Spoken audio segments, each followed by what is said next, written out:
Welcome, everyone. I am Alana. And I'm Lady. And this is Spookery.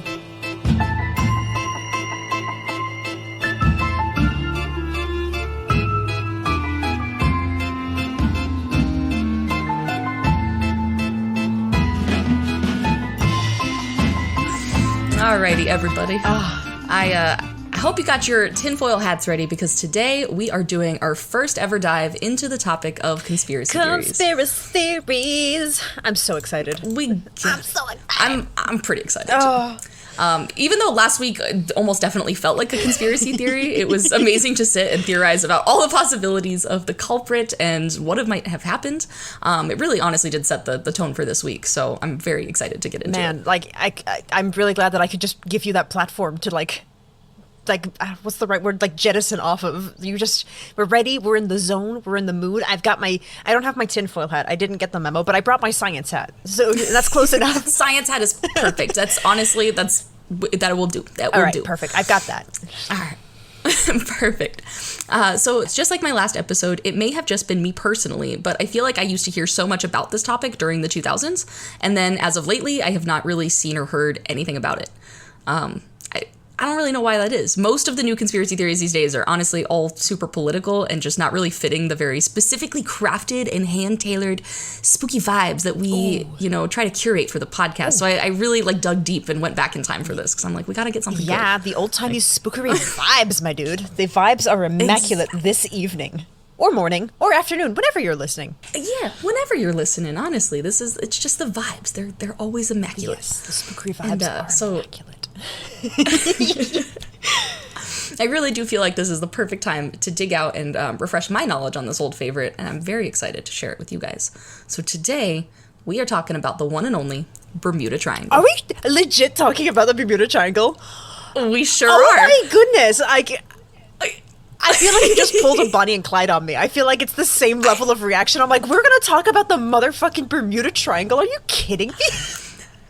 Ma'am, I feel like, once again, you are reading my script. Literally, this is a story that is so similar to one of that, Bonnie and Clyde, in the way that I do think a lot of people have heard about it and know of the name, the Bermuda Triangle, but not a lot of people, they know it has some semblance of spookiness, but I don't think a lot of people know what is fact from what is fiction. Oh my God. So that's what we're doing today. I took a page out of your book and I'm like, let's bring out this old classic. People know about this, but they don't actually know about this. I legit feel like you've just Uno reversed me. I feel like you've just hit a stack 4 reverse, don't pass go, do not collect $200, Uno motherfucking reverse on me.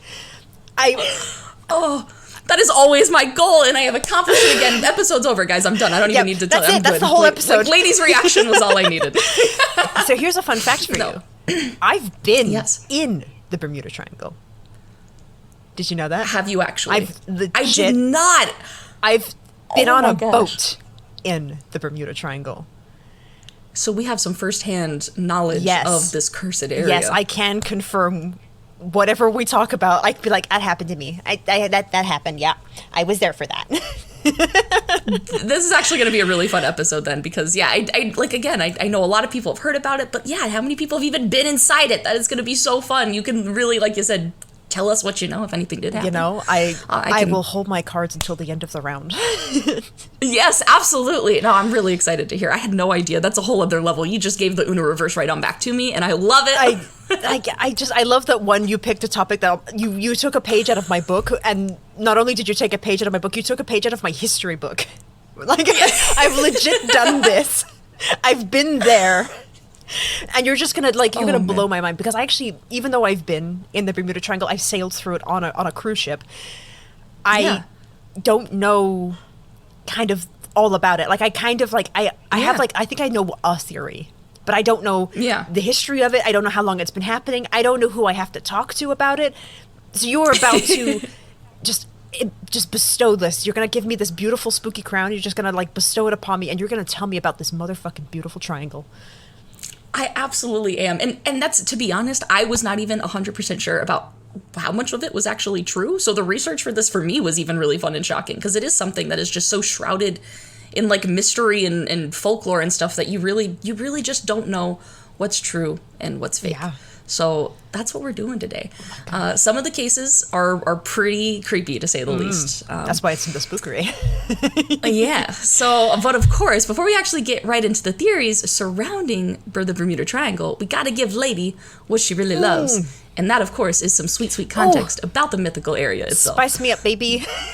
Let's do it. All right. So the Bermuda Triangle was not always actually called the Bermuda Triangle. It was actually originally referred to as the Hoodoo Sea or the Devil's Triangle, which I am going to say, spoiler alert, warning, please don't Google that. The Devil's Triangle is also like a weird thing. So I would just recommend Googling the Hoodoo Sea and the Bermuda Triangle. Just if you put that into your search bar, I warned you. That's all I'm going to say. I am so scared for what you found, but I am not going to follow that. I'm just going to leave that where that was. Nope. And I'm like, you know what? I'm good. I don't need to see no Devil's Triangle. We really don't want to, no. It's bad. So, moving right along. Right. The area itself is somewhat debated, but it is mostly agreed that it is a region in the western part of the North Atlantic Ocean, bounded by, as you know, Miami, Florida, Bermuda, and Puerto Rico.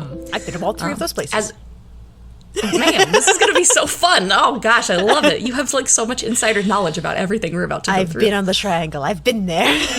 You've been there. Oh, the spookiness.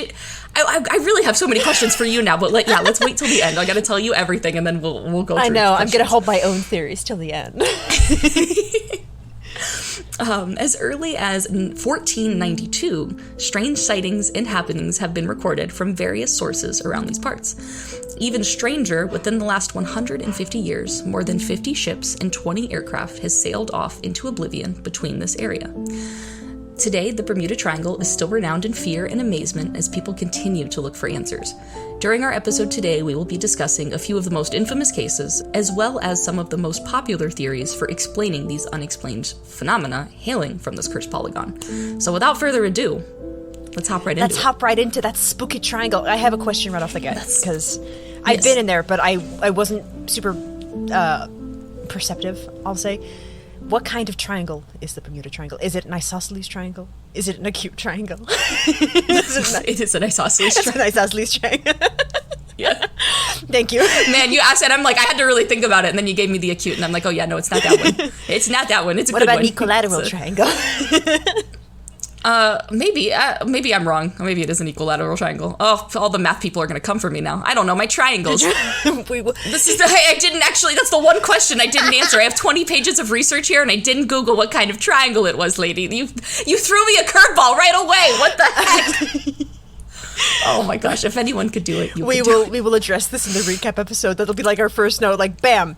Conspiracy theories, it's an isosceles triangle. I think now that it's an equal, all the sides are equal. It's an equilateral triangle. There we go. I think it's from the pictures, but it's also, as we'll see, it's like, it's debated. Like it's the ocean. It's not perfectly symmetrical in any way. So it's like, yeah, exactly. It waves. The ocean waves. The ocean waves.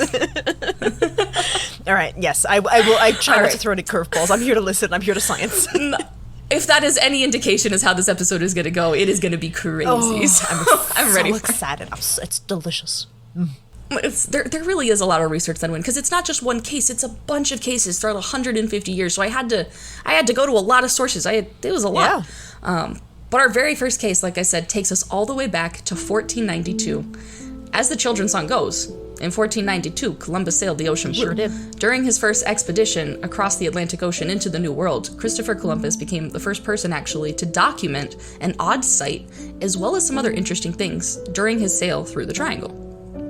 So I actually read through his original, handwritten logbook. They have it available on the internet in archives, which is crazy that's just available. Sure. But yeah, so I people kind of cited some interesting things, but no one gave specific quotes from him. So that's why I went and read it myself, because I'm like, I want to know what he actually said. What were the weird things? Yeah. So one of the first weird things that he noted was actually on Monday, the 17th of September. And these are his own words. The pilots took the sun's amplitude and found that the needles varied to the northwest a whole point of the compass. The seamen were terrified and dismayed without saying why. The admiral discovered the cause and ordered them to take the amplitude again the next morning. When they found that the needles were true, the cause was that the star moved from its place while the needles remained stationary. Oh. Huh. So basically, they're like the sun moved like in the middle of the night, like it just like actually moved a whole point of the compass. So I'm not going to claim to know much about sailing, but that does sound pretty out of the ordinary. And again, if please any sailors out there, correct me if I'm wrong, but the sun's amplitude does change with the seasons, but changing a whole point overnight does seem a bit drastic. That does seem like a lot to happen overnight. Yeah, I would agree. Again, Columbus is sailing with, a crew that were all described as experienced seamen, and the quote was literally that they were terrified. So I mean, like they see this happening and they're like, I don't know about that. I think I'd be a little bit worried too if my crew was like, yeah, that's freaking weird. It's that, or it's like the world's greatest prank where they're like, hey, we've got this guy on our boat and he's not an experienced sailor. We could really fuck with him right now. Right. Just tell, oh my god, everyone acts scared, he'll totally buy it. And then at night they're all just giggling like, oh my gosh, did you see the look on that guy's face? The sun doesn't just move one whole point of a needle, like, wow. Wow, yeah. I mean, you never know. Stranger things have happened. Maybe it's the Bermuda Triangle.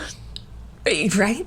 So right off the bat, some strange planetary fuckery is happening and messing with their compasses. And it kind of seems like they're just forced to be like, okay, yeah, that happened. Like, I mean, honestly, like, what are they going to do about it? Like, they're forced to kind of just keep on going until the voyage is over. Like, they're out in the middle of the ocean. They can't just, like, stop and turn around now. They just gotta keep on trucking. It's a bit awkward. There's no, like, bus stop in the middle of the ocean. You just, it's sail or do not sail. It's one of two things. Literally. So they're just kind of like, yeah, that was weird. Crazy. All right. Then moving on. So the next strange thing that happened was about a month later. On Thursday, the 11th of October, Columbus wrote the following in his logbook. The admiral at 10 o'clock that evening, standing on the quarter deck, saw a light, but so small a body that he could not affirm it to be land. They called over even more crew members to observe this interesting view and kind of confirm what they were seeing. And he continued, the admiral again perceived it once or twice, appearing like the light of a wax candle moving up and down, which some thought an indication of land, but the admiral held it for certain that land was not near. So they're out in the middle of the ocean. And you gotta think, this is in a time when there's no electricity. Yeah. There's probably not even that many other boats out on the water in general. The admirable admiral is, completely like, yeah, we are not anywhere near land. I have no idea what this light could be. I'm gonna hold this until we start talking about the theories, because I have heard of, not a theory, but like a similar story. But yeah, we'll see if we touch on it today. Yeah, you might very well talk about it, but I've heard of a phenomena like this before. I don't have an explanation for it. My science head doing nothing right now, but oh, okay. I have a scientific explanation for this later on, so I'm interested to see what your proposed theory is. But I know other phantom stories where they talk about these like phantom lamps that move erratically, but they're not in the ocean. So we'll get there when we get there. Yeah, no, I'm excited to hear about that. Like you said, we're saving all the theories till the end. We kind of talk about a little specific ones to each instance, but at the end we'll talk about all of them. We'll go bam, bam, bam. So, yeah. So, even, reading about this now with this light and stuff, it is kind of eerie, to say the least. Yeah. And there honestly may have been other instances of floating lights or wacky compasses following this throughout the next hundreds of years, but the next documented case that we're actually going to be discussing takes place in 1918. Oh. So we're doing a big heckin' fast forward straight into the 1900s. Okay. Yeah, I know, it's a big leap, but as far as stories go, I think this is the next big one. Yeah. It was early March 1918, and a cargo ship named USS Cyclops was setting off to return home from their final voyage. However, as the history books know, the Cyclops and her crew would never actually arrive. Dun dun dun. So, real quick, some background on the ship, because it is relevant.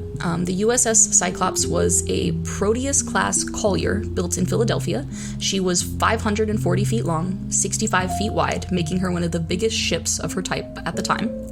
So prior to World War I, the Collier supported U.S. warships in European waters, off the Atlantic seaboard, and in the Caribbean as a unit of the Naval Auxiliary Force. However, when the United States declared war on Germany in 1917, support ships such as the Cyclops fell under the direct command of the U.S. Navy and were now considered members of the Naval Reserve Force. This administrative change greatly affected the crew of these support ships. This was a big change. It basically turned a civilian-run support ship into a full-time Navy crew running specific cargo missions for the Navy during a war. I don't know if I'd be too happy about it personally, if I was just like hanging out on a boat one day running regular cargo missions and all of a sudden I'm a part of the Navy. I'd be like, it's actually all right. Let me bring in my cruise ship mentality, because for those of you at home who don't know, I lived on a cruise ship for a hot minute. So when we got onboarded, for lack of a better word, quite literally, before you go on the ship, one of the things I had to sign was, just in case of wartime, I had to be prepared to participate in like wartime duties while I was in service on my ship. Yeah, you basically like get drafted. Yeah, essentially, like it's an automatic drafting. If for whatever reason, whatever company, I guess for my particular one, it was the U.S., even though we were technically registered in Nassau. But for the U.S., if the U.S. had declared war on some sort of whatever country and it was a maritime available war, like the Navy could get involved, the cruise ships would be enlisted, whether it would be like running the supplies or something, but we would be drafted into military service while we were on board. We were technically part of the crew. And so even though I don't have any training, like military or otherwise, and like how useful would I be, but I had to consent that in case of an emergency, we would be drafted. So it's something that you have to consent to before you go on ships. So like, these people, I mean, that's a big deal. I mean, this is also before World War I, so I don't know if that was the same like principle. Maybe they addressed this afterwards because people were like, whoa, why are we doing this? But yeah, that's a good point. Like you said, I don't actually know what the rules were at the time. Like you said, if they actually like consented to that prior getting on the boat, or like this war happened and they were just like, hey, it is all hands on deck. Literally, like we need you. Like you have to fight for your country. You are now a part of the Navy. Congratulations. Yeah, and maybe it's something that was addressed after. Maybe it was something that was already established. But I'm sure that these people had some sort of inkling that if wartime did kick off, they would be involved in some way, shape, or form. But maybe their particular duties weren't outlined. So it's wild, but these ships would get repurposed like this. They would, like cargo ships, fishing ships. They would just become wartime ships. Wow, I didn't know that was still a common practice today. It makes sense during, back then we have these like giant wars going on and stuff, but I guess like you said, it becomes an established practice where moving forward, they're like, hey, this worked once. This happens again. We just need you. It really is just like a fallback. It's just like, yep, this could happen, just in case. Yeah, wow, okay. Well, good, some insider knowledge there. Yeah, all the dancers, pick up your rifles. We're going to win a war. Oh my god. Oh, jeez. Man. Yeah, that's, so it sounds like a way more dangerous job. I don't know if these people would have been too happy about it at the time. I know I certainly would have been a little, little fussy about it personally. Yeah. So. It's a high-risk job. It is. It definitely is. But yeah, a year into the war, the ship did cargo runs, and things went okay. For her final mission, the Cyclops and her 300-person crew were to transport around 10,000 tons of coal from her home port in Norfolk, Virginia, to Rio de Janeiro, Brazil, and then return around and bring back 11,000 tons of manganese ore. So they had a pretty, straightforward last mission. They're like, go out, drop this stuff off, bring this stuff back, and you're done. That's the last mission that you need to run for the Navy. So I'm sure they were probably all looking forward to, disembarking and being able to go home. Yeah. On the 15th of February, 309 souls departed from Bahia, Brazil. I hope I'm saying that right. The only scheduled stop before they were expected to arrive at Baltimore, Maryland on the 13th of March. The last known location of the Cyclops was an unplanned stop made at Barbados on the 3rd of March. She only had 1,800 nautical miles to go on a 4,844 nautical mile journey. So I will try to post a picture of this because it is kind of glaring to see this perspective of like they were really like almost home. Like this really was just the final little leg of their trip. And just something went wrong. Something went awry. Yeah. The last known message from the ship simply said, "Weather fair, all well." But as we know, the vessel would never be seen again. As we would soon find out, all was not well. All was not well. Yeah. But man, like this must have been so quick. Or I guess this is also wartime. But like even then, they were like, how like if something, it was like a prolonged problem, they would have had at least like a chance to be like, hey, yeah, we're kind of weird out here. But this must have been so quick. Like, for there to be, like you said, no distress signal, no anything. It's the reason it's a mystery. Yeah. The U.S. Navy, as well as President Woodrow Wilson, expressed their bewilderment at the situation. Only God and the sea know what happened to that great ship, said Wilson. Yeah. Somehow, despite the ship being fully equipped and full hands on deck, they never once set out an SOS distress signal, and at the time it was thought that the ship had maybe been sunk by a German submarine somewhere between Barbados and Chesapeake Bay. So like you said, that's kind of like a sudden, it would happen, and there would be no time for there to send out any sort of a distress signal if they were just ambushed. However, the Germans claimed to have no knowledge of the vessel. Of course, I mean, it's during war, though. I don't know. Yeah. I don't know how truthful people are during wartime, personally. I don't know. Yeah. And, and they probably, I would say that they probably weren't. I mean, like, if you think about how America and the World Wars were, like, what was, like, the Lusitania, the sinking of the Lusitania was, like, the key, like, figure and, like, what brought America into the war. Mm-hmm. And then, of course, they're not going to be like, whoops, we accidentally sunk another ship.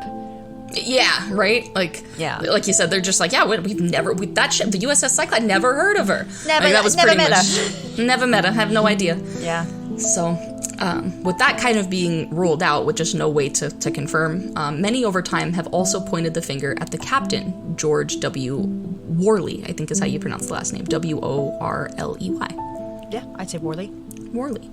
It is claimed that he was not only mean, but a drunkard as well, and quite unsuitable to steer a ship. Fantastic. Well, that's why we put him in charge. Yeah. So because of his reputation, it was rumored that a minor mutiny was staged on board the ship, and so this might have been a possible cause for the sinking. But it was also a pretty common belief for a moment that the ship was essentially split down the middle due to the misorganization of the 11,000 tons of the magnesium ore on board. So this misstorage, I know I'm seeing your face, I will explain. The misstorage was probably because the only officer on board with experience storing the manganese ore was the executive officer, who was placed under arrest and confined to his room due to a quote-unquote trivial disagreement with the captain. So the one guy who has the knowledge on how to safely transport this giant load, he's just like, yeah, you said you didn't like MASH is my favorite show, go to your room. That was just, yeah, I feel like it's one thing to have a disagreement, but it's another thing to like just fucking like put the one guy who's qualified in the brig. He literally grounded him. He go to your room right now, young man. Like, that is like what happened. He's just like, yeah. So I mean, this isn't like, I can understand why people didn't like him. Yeah, I can understand why people wanted to blame this guy, because he was a bit of a jerk, and I mean, I don't know. I think I'd want to blame him too. Here's me putting my science hat on for a hot minute. So manganese, it's a raw chemical component. Am I correct in remembering it's volatile in water? So it does expand in water. Okay, and it does become it creates a slurry, which on a ship, which affects buoyancy. Absolutely, and if it is not organized properly, if they put too much on one side and too much on the other side, that's how they're thinking it could split right down the middle. Right, It creates this very unstable load, a very heavy load, and it adds to the weight, all this water. The ship only can carry so much, and if both ends of it are just carrying way over capacity, it could just split, and the only person that would be any the wiser is locked in his room, and so there maybe not be time to send out a distress signal if that was the case. My thinking as well is this might not necessarily have been quick if it had impaired the communications in some way. So, this can be a very slow and awful death. Heaven forbid it's not. I hope it's not, but, like, in theory, if whatever happened disabled communications first, there's no way they could have, done a transmission. Maybe, something happened in that regard, and it wasn't just and then they were gone. Yes. But there was just no way to ask for help. Yeah, it could have, like you said, it could have taken hours for it to happen, but there was just no possibility of them ever getting the help they needed. Yeah. Which is even more terrifying. And this is a wooden ship? The Cyclops is a wooden ship or a metal ship? I believe it's metal. I did not actually know, but I believe it looked metal from the photo. Yeah, no, I believe you. I for some reason, my brain defaulted in, like, that's a wooden ship for sure. And my brain was like, oh, if it's split down the middle, there would have been evidence. But I'm like, wait, no, this is World War One. Yeah, it's a big ship. I mean, I'm not going to, like, 100% confirm that it is metal, but I mean, looking at it and from the time that it is, I'm pretty positive that it is mostly metal, to say the least. Right. But I will post a picture of it, and I will look into it, and we'll address that at the recap, because I would like to know myself. Hell yeah, let's do it. So despite Worley's awful reputation, the Navy defended him, and he was cleared of all charges and was apparently allowed to return to his command with apparently very little fanfare. So even though he was a horrible captain, drunk all the time, and, you know, just grounded his crew whenever he felt like it, they're just like, yeah, you just get back on board, Captain. You just keep on whirling. You do you, bro. Just whirly it up, my dude. Yeah, so despite numerous teams of sailors and divers surveying the waters throughout the years, the U.S. Cyclops wreck has never actually been found. Oh, and the cause of her loss is still a mystery to this day. Wow. Okay. The incident still holds the record as the largest non-combat loss of life in the U.S. that the U.S. Navy has ever seen. Wow. That's insane. So they want answers to this. This is an event that, you know, a lot of people were looking into. This is not something that just happened and they were just kind of like, whoops, shrug shoulders, guess that ship is gone. This was 309 people on one of the biggest boats at the time. During a war, they absolutely wanted to know what happened to this. The fact that there was literally no remnants, they could not figure out what happened. Yeah, and the fear at the time, like, can you imagine, like, you're in a war with your enemy who is infamous for having these U-boats, these underwater vessels that can just demolish ships. And suddenly this non-combatant ship goes missing. And then the reason we're in the war is because the ship sank to begin with. And suddenly the ship just disappears. Of course you're going to say, like, is this a weapon? Yeah. Are we up against a weapon we can't even understand? Right? Like, were we attacked? Like, were they captured? What does the enemy have that has accomplished this devastation on this level? And we didn't know about it. We don't know about it. We'll never know about it, possibly. And it was at a time when technology was rapidly advancing. Like you said, like, the U-boat was, like, kind of a new piece of technology at the time. So, like, even that alone was something that they were like, wow, like, look at this. Yeah. So they're, like you said, just the fear of the unknown, of just being like, what could this possibly be? And even now, not having an answer to that. I mean, these people's families still don't know what happened to these sailors. Yeah, and of course, like, for years, it's kind of like that aftershock of, like, a serial killer, you know, like when a serial killer kills and then they go on their rest period, and it's that fear of, like, when are they going to hit again? Are they going to hit again? And it's years and years, and you're just in this fear of, like, if I let my guard down, I'm next.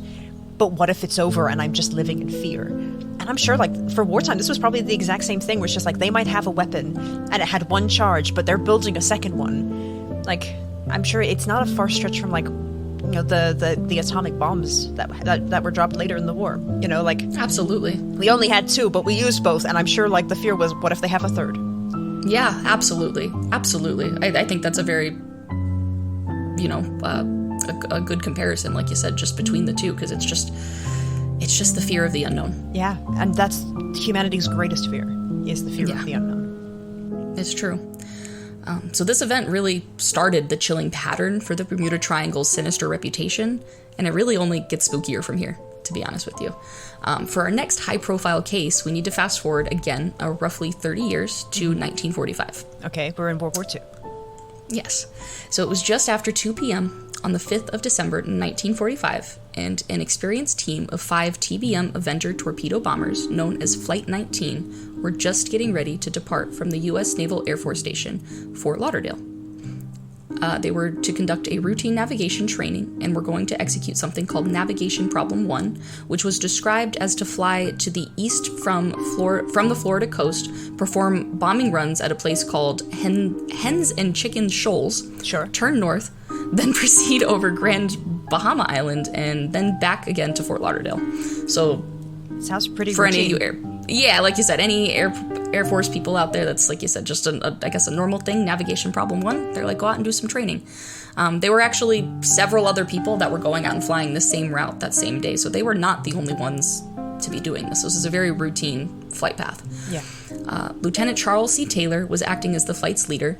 Taylor was a seasoned naval aviator with over 2,500 flying hours in multiple World War II combat tours in the Pacific. The weather was projected to be relatively normal for Florida, which is pretty clear with a few scattered showers here and there. Can't confirm. Yeah, right, thank you.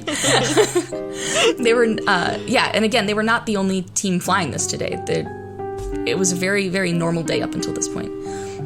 Everything began normal and continued fine through the first leg of the flight. It was around 3:45 p.m., right as the group began to turn north for the second leg of the journey. Fort Lauderdale's flight tower received a message from Taylor. He reportedly sounded confused and worried. "Cannot see land," Taylor said. "We seem to be off course." "What is your position?" the tower responded. As they sat there in silence, waiting for a response, seconds ticked by. The tower personnel anxiously looked out the window toward the direction where the planes were supposed to be operating, hoping for some clue, but there was no sign of the planes at all. Then another distress message. "We cannot be sure where we are," the flight leader announced. "Repeat, cannot see land." Contact was lost for a full 10 minutes, during which time the planes could still not be spotted. When the contact finally resumed, it was not the voice of the flight leader they heard on the radio. "We can't find west. Everything is wrong. We can't be sure of any direction. Everything looks strange. Even the ocean," the voice reported. I literally, my eyes are starting to tear. I literally can't get through this part without just getting chills. It is so... I got full back chills. It just went up my spine. Just... Yep. Yep. Oh my god. That is terrifying. Literally bone-chilling. Oh my god. Everything looks strange. Even the ocean. Wow. Holy fuck, my dude. But yeah, that line, like you said, is absolutely haunting. Just bone-chilling. That waves of just chills. Yeah. I remember doing my research on that and just going back and sitting here by myself getting those chills and just being like, oh my gosh, like, what does that even mean? Even the ocean. I've been in the open ocean.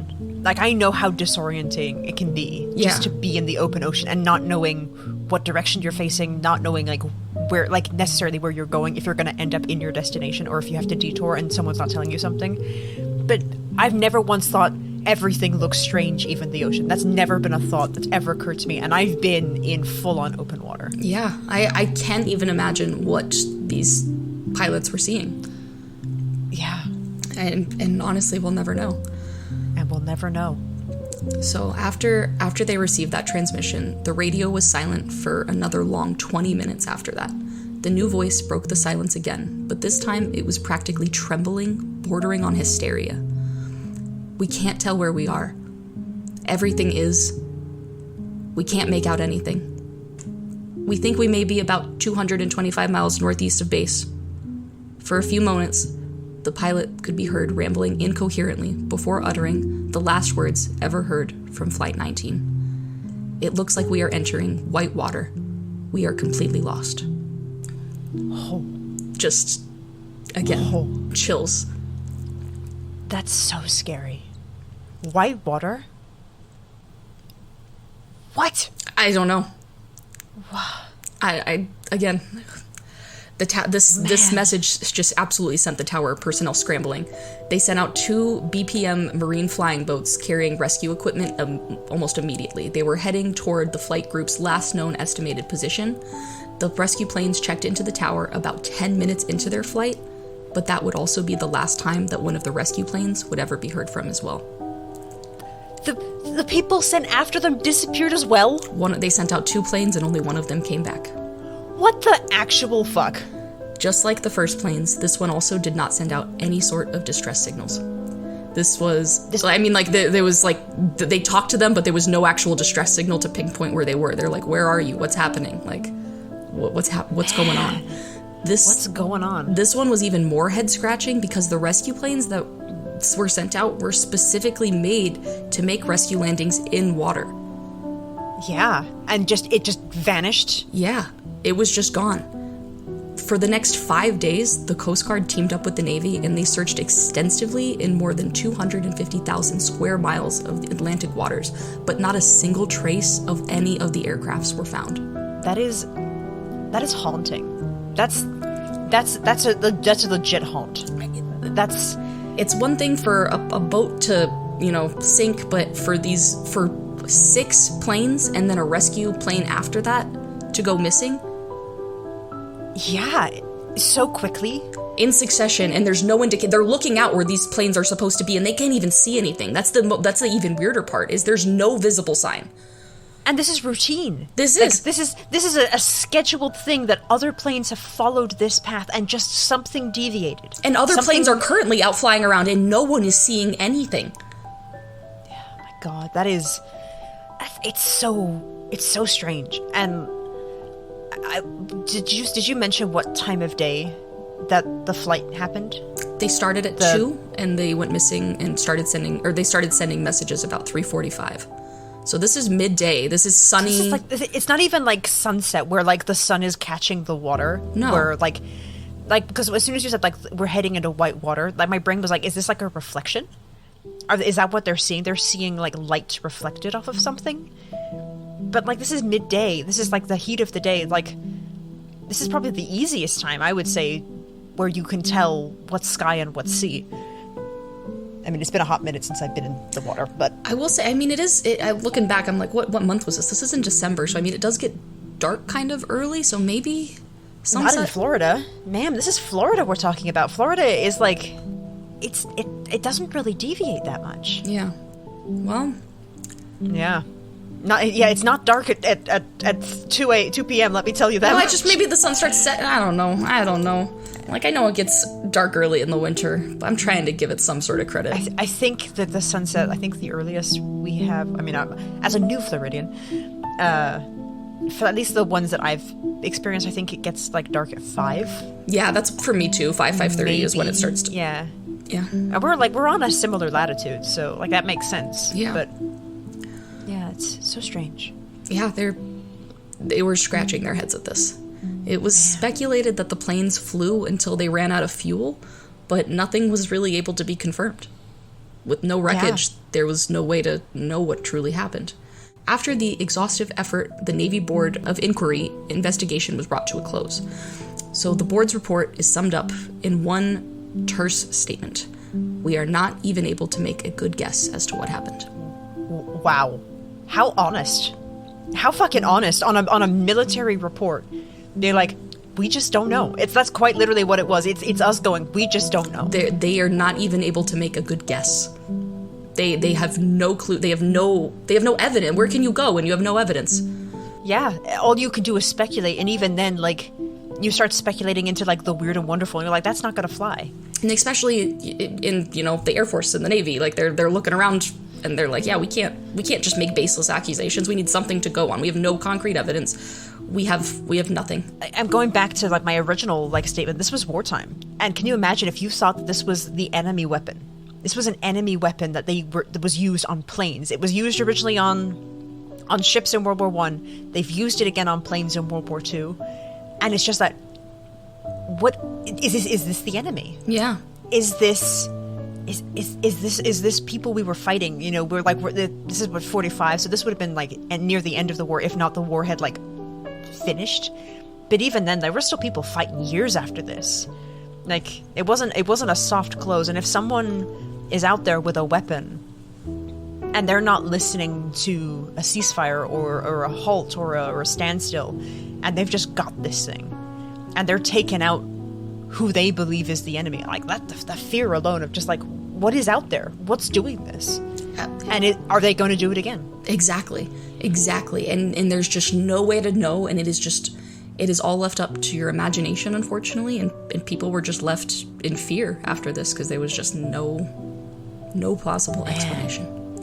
I think that one's scarier than the Cyclops. Right? That one pretty absolutely chilling. That chilling is just the best word that I can describe that. That's skin tinglies right there. Very much so.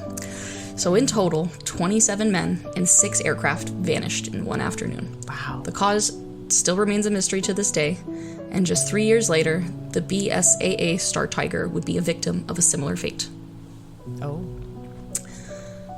So, it was the morning of January 28th, 1948, and Captain Brian W. McMillan, along with his 5 best crew members and 23 passengers, boarded the BSAA Star Tiger in Lisbon. Beside Captain McMillan, the crew consisted of Captain D. Colby, who was the first officer, Mr. C. Ellison as second officer, Radio Officer R. Tuck, Stargirl VAML Clayton, which is an amazing title.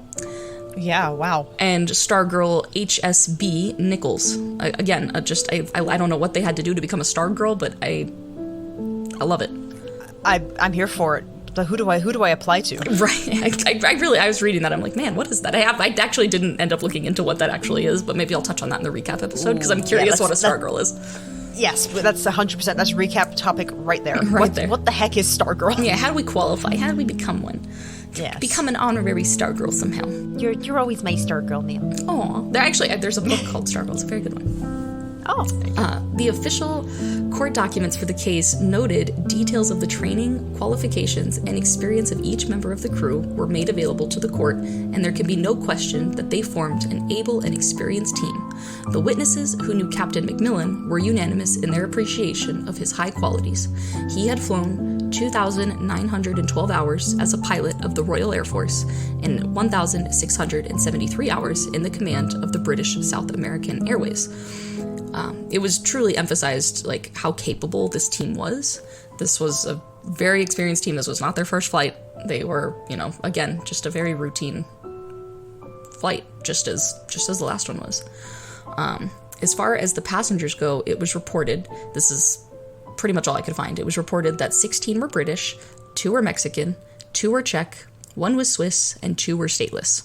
Of the passengers, 7 were bound for Bermuda, 12 were bound for Kingston, Jamaica, and 6 were bound for Havana, Cuba. But like I said, other than that, I really could not find any other reliable information on the passengers of the plane. It was the crew, and then they were just transporting these people.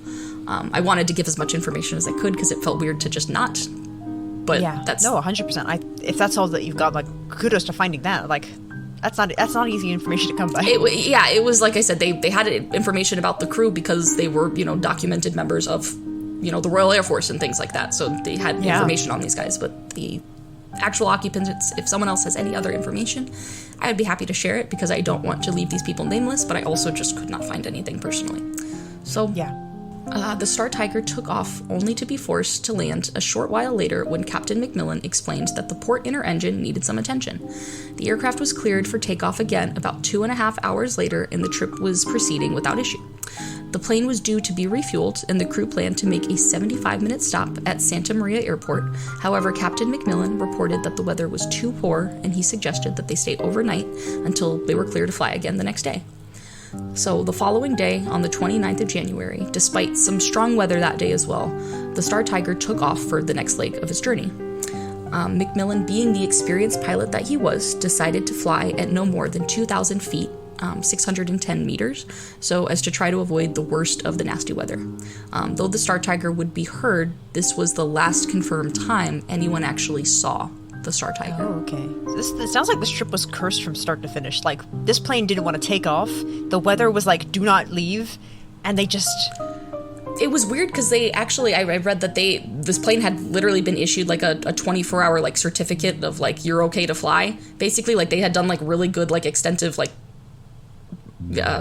tests on it like prior to its takeoff, like the entire day before. It had been completely reworked, and that's why like when they did this test flight and there was a little bit more, they're like, perfect, we'll just get those kinks out of the way and you're good to go. Like, we know for a fact like this plane has been worked on, you're good. So I don't know. Yeah, like it just sounds like from start to finish something was trying to tell someone that we shouldn't be flying. Right? It did seem a little, like you said, just like what they call weather, like acts of God, if you will. Like there was something in the weather that was just like, hey, we're trying to give you a hint, stay grounded.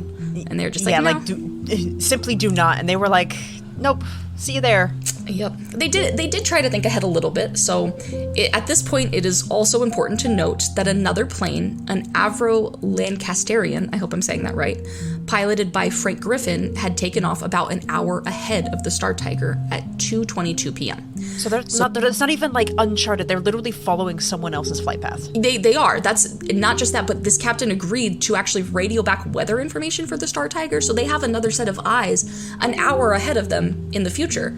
giving them information about like, hey, here's what the weather's looking like, here's what you can expect, we're on course for this. So even though it was a little bit of a cursed flight, they really did their best to try to mitigate the risks with this by, following in the flight path of another person. And an hour difference. Like, what can happen in an hour? Right? An hour. You think, like, that's nothing. Especially in flight time, that's nothing. Yeah.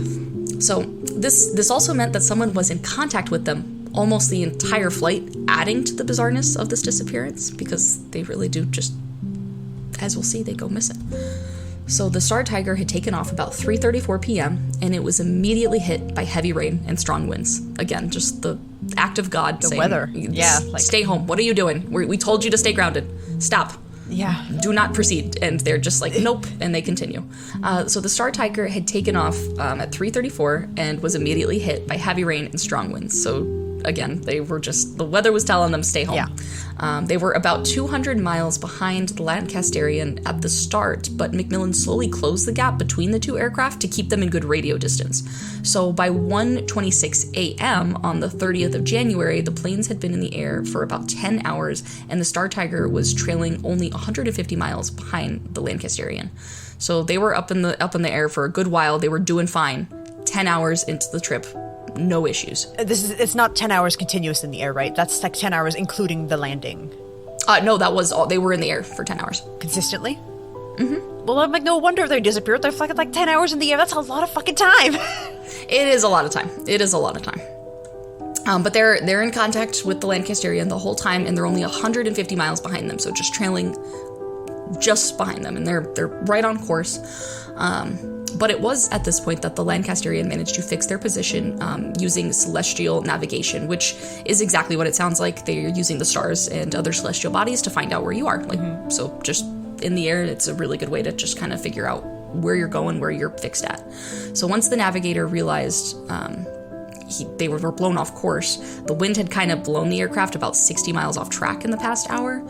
So during this time, the Star Tiger had also passed its point of no alternative, because of it kind of getting blown off course and just getting to the point they were on their course. The point of no alternative means that they are on their set track. They have no choice but to keep going. They don't have enough fuel to turn around, basically. Yeah, 10 hours in the air. It's kind of like that is like you have to make sure that you land safely, because that's it. And especially if this aircraft is not equipped for water landings, and I'm gonna take a stab in the arc. It sure ain't. Nope. It sure wasn't equipped for that. So no, it wasn't. Oh dear. So they could no longer divert to Newfoundland. Is how you say it? Newfoundland? Newfoundland, yeah. In Canada. Newfoundland. Okay. I've never actually said that word out loud. It's not Newfoundland. I know that much. It's not that. Newfoundland. It's Newfoundland. Yeah, I was trying to not say it so structured. Newfoundland. Yeah, so this meant that they could no longer divert to Newfoundland, and they were now committed on their course, so they were bound for Bermuda. Unfortunately, it was still about a half hour until the Star Tiger found out this news, so around 2 a.m., the navigator fixed their position and showed them off course, but the captain was still confident that they would reach Bermuda with at least an hour's worth of fuel remaining. Ambitious. Very ambitious. So he's like, don't worry about it. We're good. Even though we're way off course and there's tons of inclement weather, we're good. Don't worry about it. Weather who? Just we're fine. The overconfidence, the audacity. Did they at least drop off some passengers for that first stop? Because they stayed there for a day. Was that anyone's stop? Did anyone be like, man, missed it by that much? No. No. That sucks. No. I know. It does. Yeah. There's I think 31 people on this plane total. Yeah, and they just need to get to that destination, and they're 10 hours in the air. This is also what this is 48, you said? Sorry. Yes, 48. 1948. I'm modern planes struggle to be in the air for 10 hours. The audacity, the ambition. I know, I'm at this point, this plane was probably built for war, so it's designed for prolonged flight. But even then, I'm 10 hours in the air. It was a little overly ambitious, I think, from the start. Right off the bat, this other pilot in front of them is, going by himself, just doing his thing, and they're like, oh, well, we're so confident we're going to take passengers with us. And it's like, maybe run the course once by yourself. I don't know. Yeah. But also, like, weight's going to be a factor. If the plane ahead of them is flying the same thing and it can last 10 hours. But it's probably only got, like, 2 people on it. It's got a captain and, like, his co-pilot. They haven't got passengers. They've not got cargo. They've not got, like, luggage. And now they've got this cargo or this passenger plane who was weighted down. Exactly. No, like you said, the actual, like, the luggage of these people and then the actual weight of these people on the plane is going to greatly affect the amount of fuel used in their process to get where they need to go. Yes. And of course, I think they do account for that, but how much? But also, like, if you're suddenly facing a sudden headwind, if you're flying into wind, if wind is pushing you back, you've got to use more fuel to maintain your speed and maintain your path. So that's going to deplete it much faster as well. So this 200-mile flight ahead of them, they're not dealing with the same things. They're like, yeah, we have this much fuel, and the Star Tiger is probably like, yeah, that we're fine too. Let's keep going. And I think maybe this overconfidence wasn't taking into account these variables, these other. Maybe they were, but like you said, just them being so confident of just like literally the captain was so confident that they would reach with an hour's worth of fuel remaining. Like that's overly confident. Yeah. Instead of just being like we're going to be fine, we are going to touch down with the exact amount of fuel we have. They're like, no, we're going to have extra fuel. Yeah, it's like, not a competition, my guy. Like, you were allowed to not have fuel. It's allowed. Yeah, it's okay. You don't have to have make an sure hour. You land. Yeah, like you don't get refunded if you don't use that fuel. Like, it's good. You're good. You get to keep the fuel you don't use. Yeah, just means you have to top up less. To take it home. Yeah. Oh my gosh. Oh god. So it was at this point reported that a merchant ship, the SS Troubadour, I think it's like Troubadour. Yeah, the Troubadour. Have you heard of it? No, it's a word. Oh, okay. Like, wow, you have information on this ship. Yes, too. I'm really well acquainted with the USS Troubadour. Perfect. Thank you. I'm glad one of us can speak English. So this merchant ship had reported seeing a low-flying aircraft with lights blinking about halfway between Bermuda and the entrance to Delaware Bay. It's not confirmed, but it does mean that if that aircraft reported was the Star Tiger, it had gone well off course from Bermuda, and that sighting had reportedly happened around 2 a.m. So they were not where they thought they were, if that's the case. Yeah, and it's just... it's this confidence, this like, we're definitely going to make it to Bermuda. They have no idea where they are. It really sounds like you said they're just the captain's like, we're fine. Don't even bother taking our celestial coordinates. We're fine. We're good. Yeah, and maybe it's that fear of like, I don't want to admit to my mistake because I have like people on board who can hear me. But I think that requires greater awareness in degree. Like if you're responsible for 30 people's lives, like outside of your own, that's not the time to be confident. That's the time to be, I need to get these people to safety.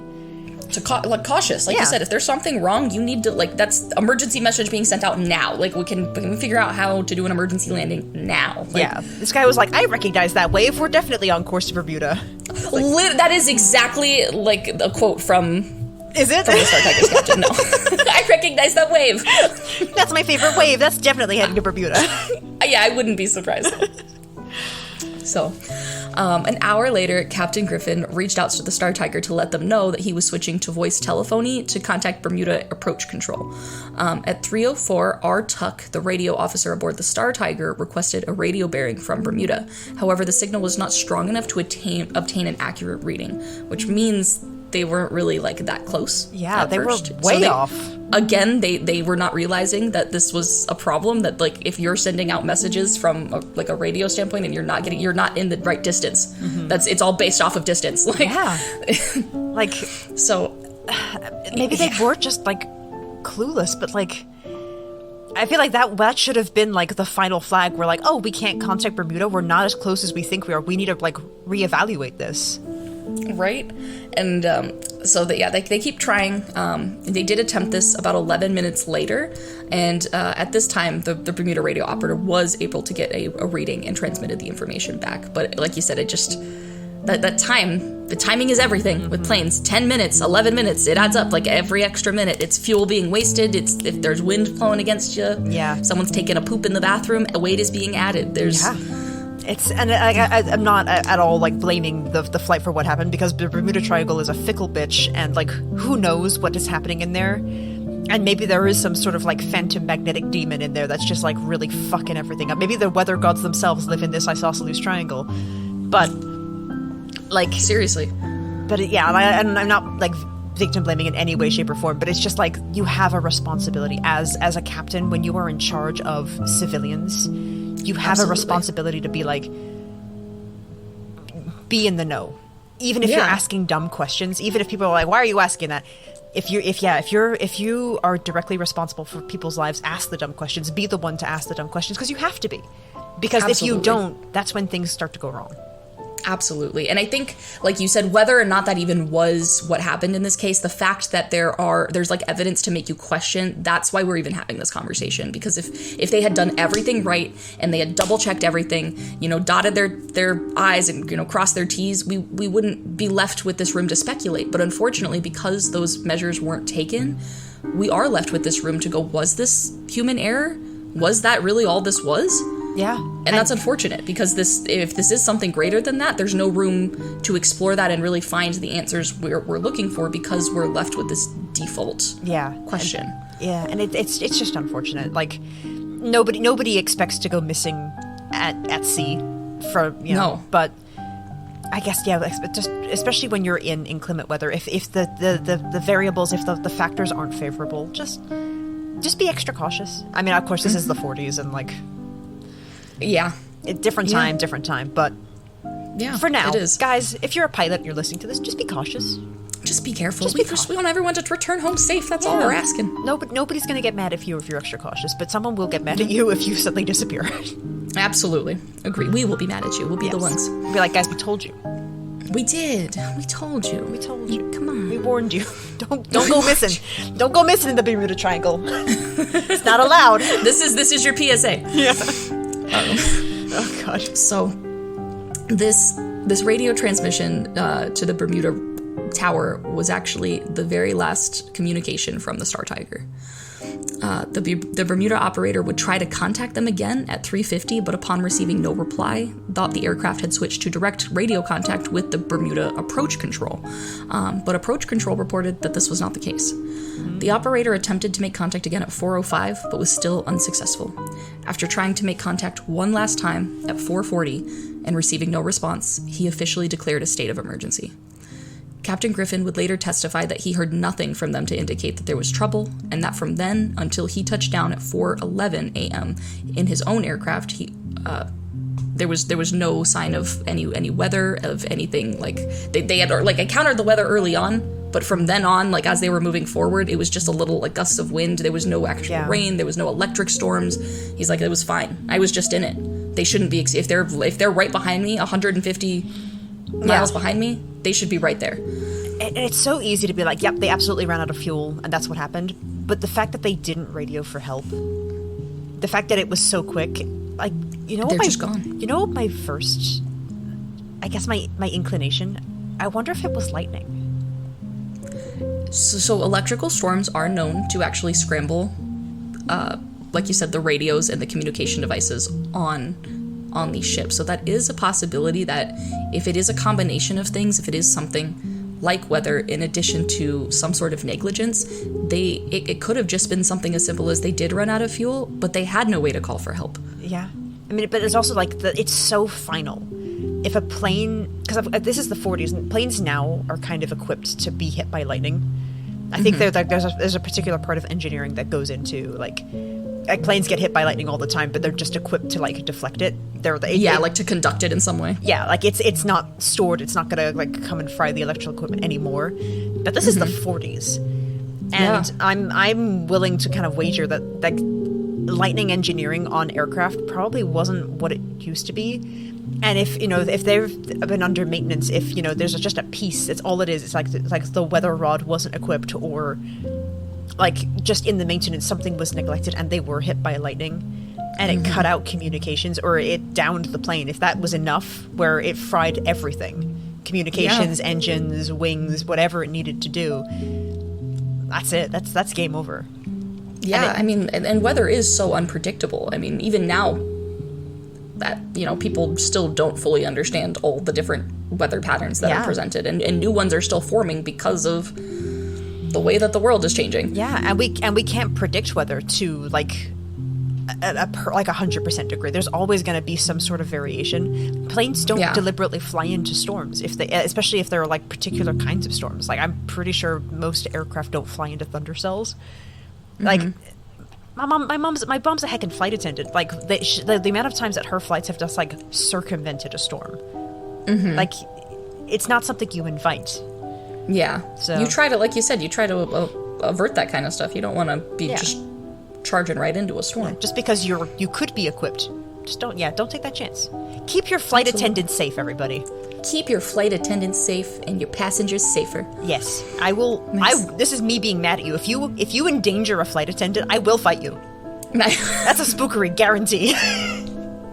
You heard it here first, folks. Take care of your flight attendants. They're beautiful people, and they're very overworked, and they're very tired. They are absolutely. They are some good people. Give your flight attendant a high five. They need it. They don't know they need it, but they need it. They need it. Yeah, but don't touch them without their consent. It's very true. Yeah, like you said, offer with consent. Yes. So there is only one problem, like you said, with the theory of it being the weather, is that Captain Griffin himself was just flying through the area, and he reported there was no turbulence, no icing, no fog, and specifically no electrical storms. I'm gonna counter this. Yeah. So they're communicating the whole time. Yes. And there's an understanding that there's 200 miles between the aircraft. About, yeah. But one of them is wildly off. They're not 200 miles anymore. It's true. They're not experiencing the same flight paths. The clear weather that the Lancasterium, the Castor sugar, that one. Yes. That he is experiencing a wildly different flight path. It's true. I didn't even, like you said, because like you said, they're kind of coming from the same area, but now that they've been diverted, they're coming from a different angle. So there could be... Yeah, they're essentially creating a V, where they're both curving, they're both following what they think is their correct path. The Lancasterian is absolutely, they're on the correct path, they're using their navigational, they're double checking. Yes. But the Star Tiger, they're assuming. They think they're 200 miles behind, following the same flight path. But then we've got reports of them being wildly off course in a completely different weather system. So I don't give that kind of that argument much weight. Yeah, that's fair. That's fair. Yeah. That is a fair assumption. I could be wrong. I'm not an expert on weather. I don't know what the difference 200 miles versus 500 miles versus 1,000 miles. I don't know what that entails. And I don't know when the paths started to deviate. They might have started deviating right away, and they just happen to be using radios that can accommodate for that. There are a lot of factors in this one, like you said, that just kind of... You kind of got to shrug, because it's also at night, so how much would they even really be able to see the weather if it was there? I mean, like, there's been you know what I mean? Clouds are very hard to see at nighttime, even if you're flying through them. And depending on, like, how far away you are from the coast, and, like, what's pollution level like? Yeah. So if visibility is low because you're flying near a city with high pollution and it's bleeding into the ocean, like, it doesn't just disappear when it leaves your city. It festers in the air. It'll go out to a degree. That's and if true. they're close to a coast that they're not even aware that they're near, it's dark. There's pollution levels, and there's unfavorable weather, and they're off course. They're flying in a path that they're not actually following. It's a lot of factors. Yeah, it's just a lot of variables, and so yeah, I guess my first inclination is lightning was probably a factor, and I don't put weight in the first plane's flight path being any sort of, like, evidence, because I don't believe they were on the same flight path. Yeah, that's completely fair, and I think it's honestly true, like you said, that they were absolutely, it's almost affirmed that they're not on the same flight path at the point that they diverted even at different times. Like, they realized that they were on different courses. There was a sighting of this plane in a completely different area. I mean, they really were not in the same area anymore. They thought they were, and they were reported that they were, but that doesn't make it true. No, it's like you and I saying that, both of us experienced this particular thing. Like, well, both of us went to the store and we bought the same, like, this, but it's not. Like, exactly. It is. There's so many variables involved in that, and so even though it is their truth, it doesn't make it the truth.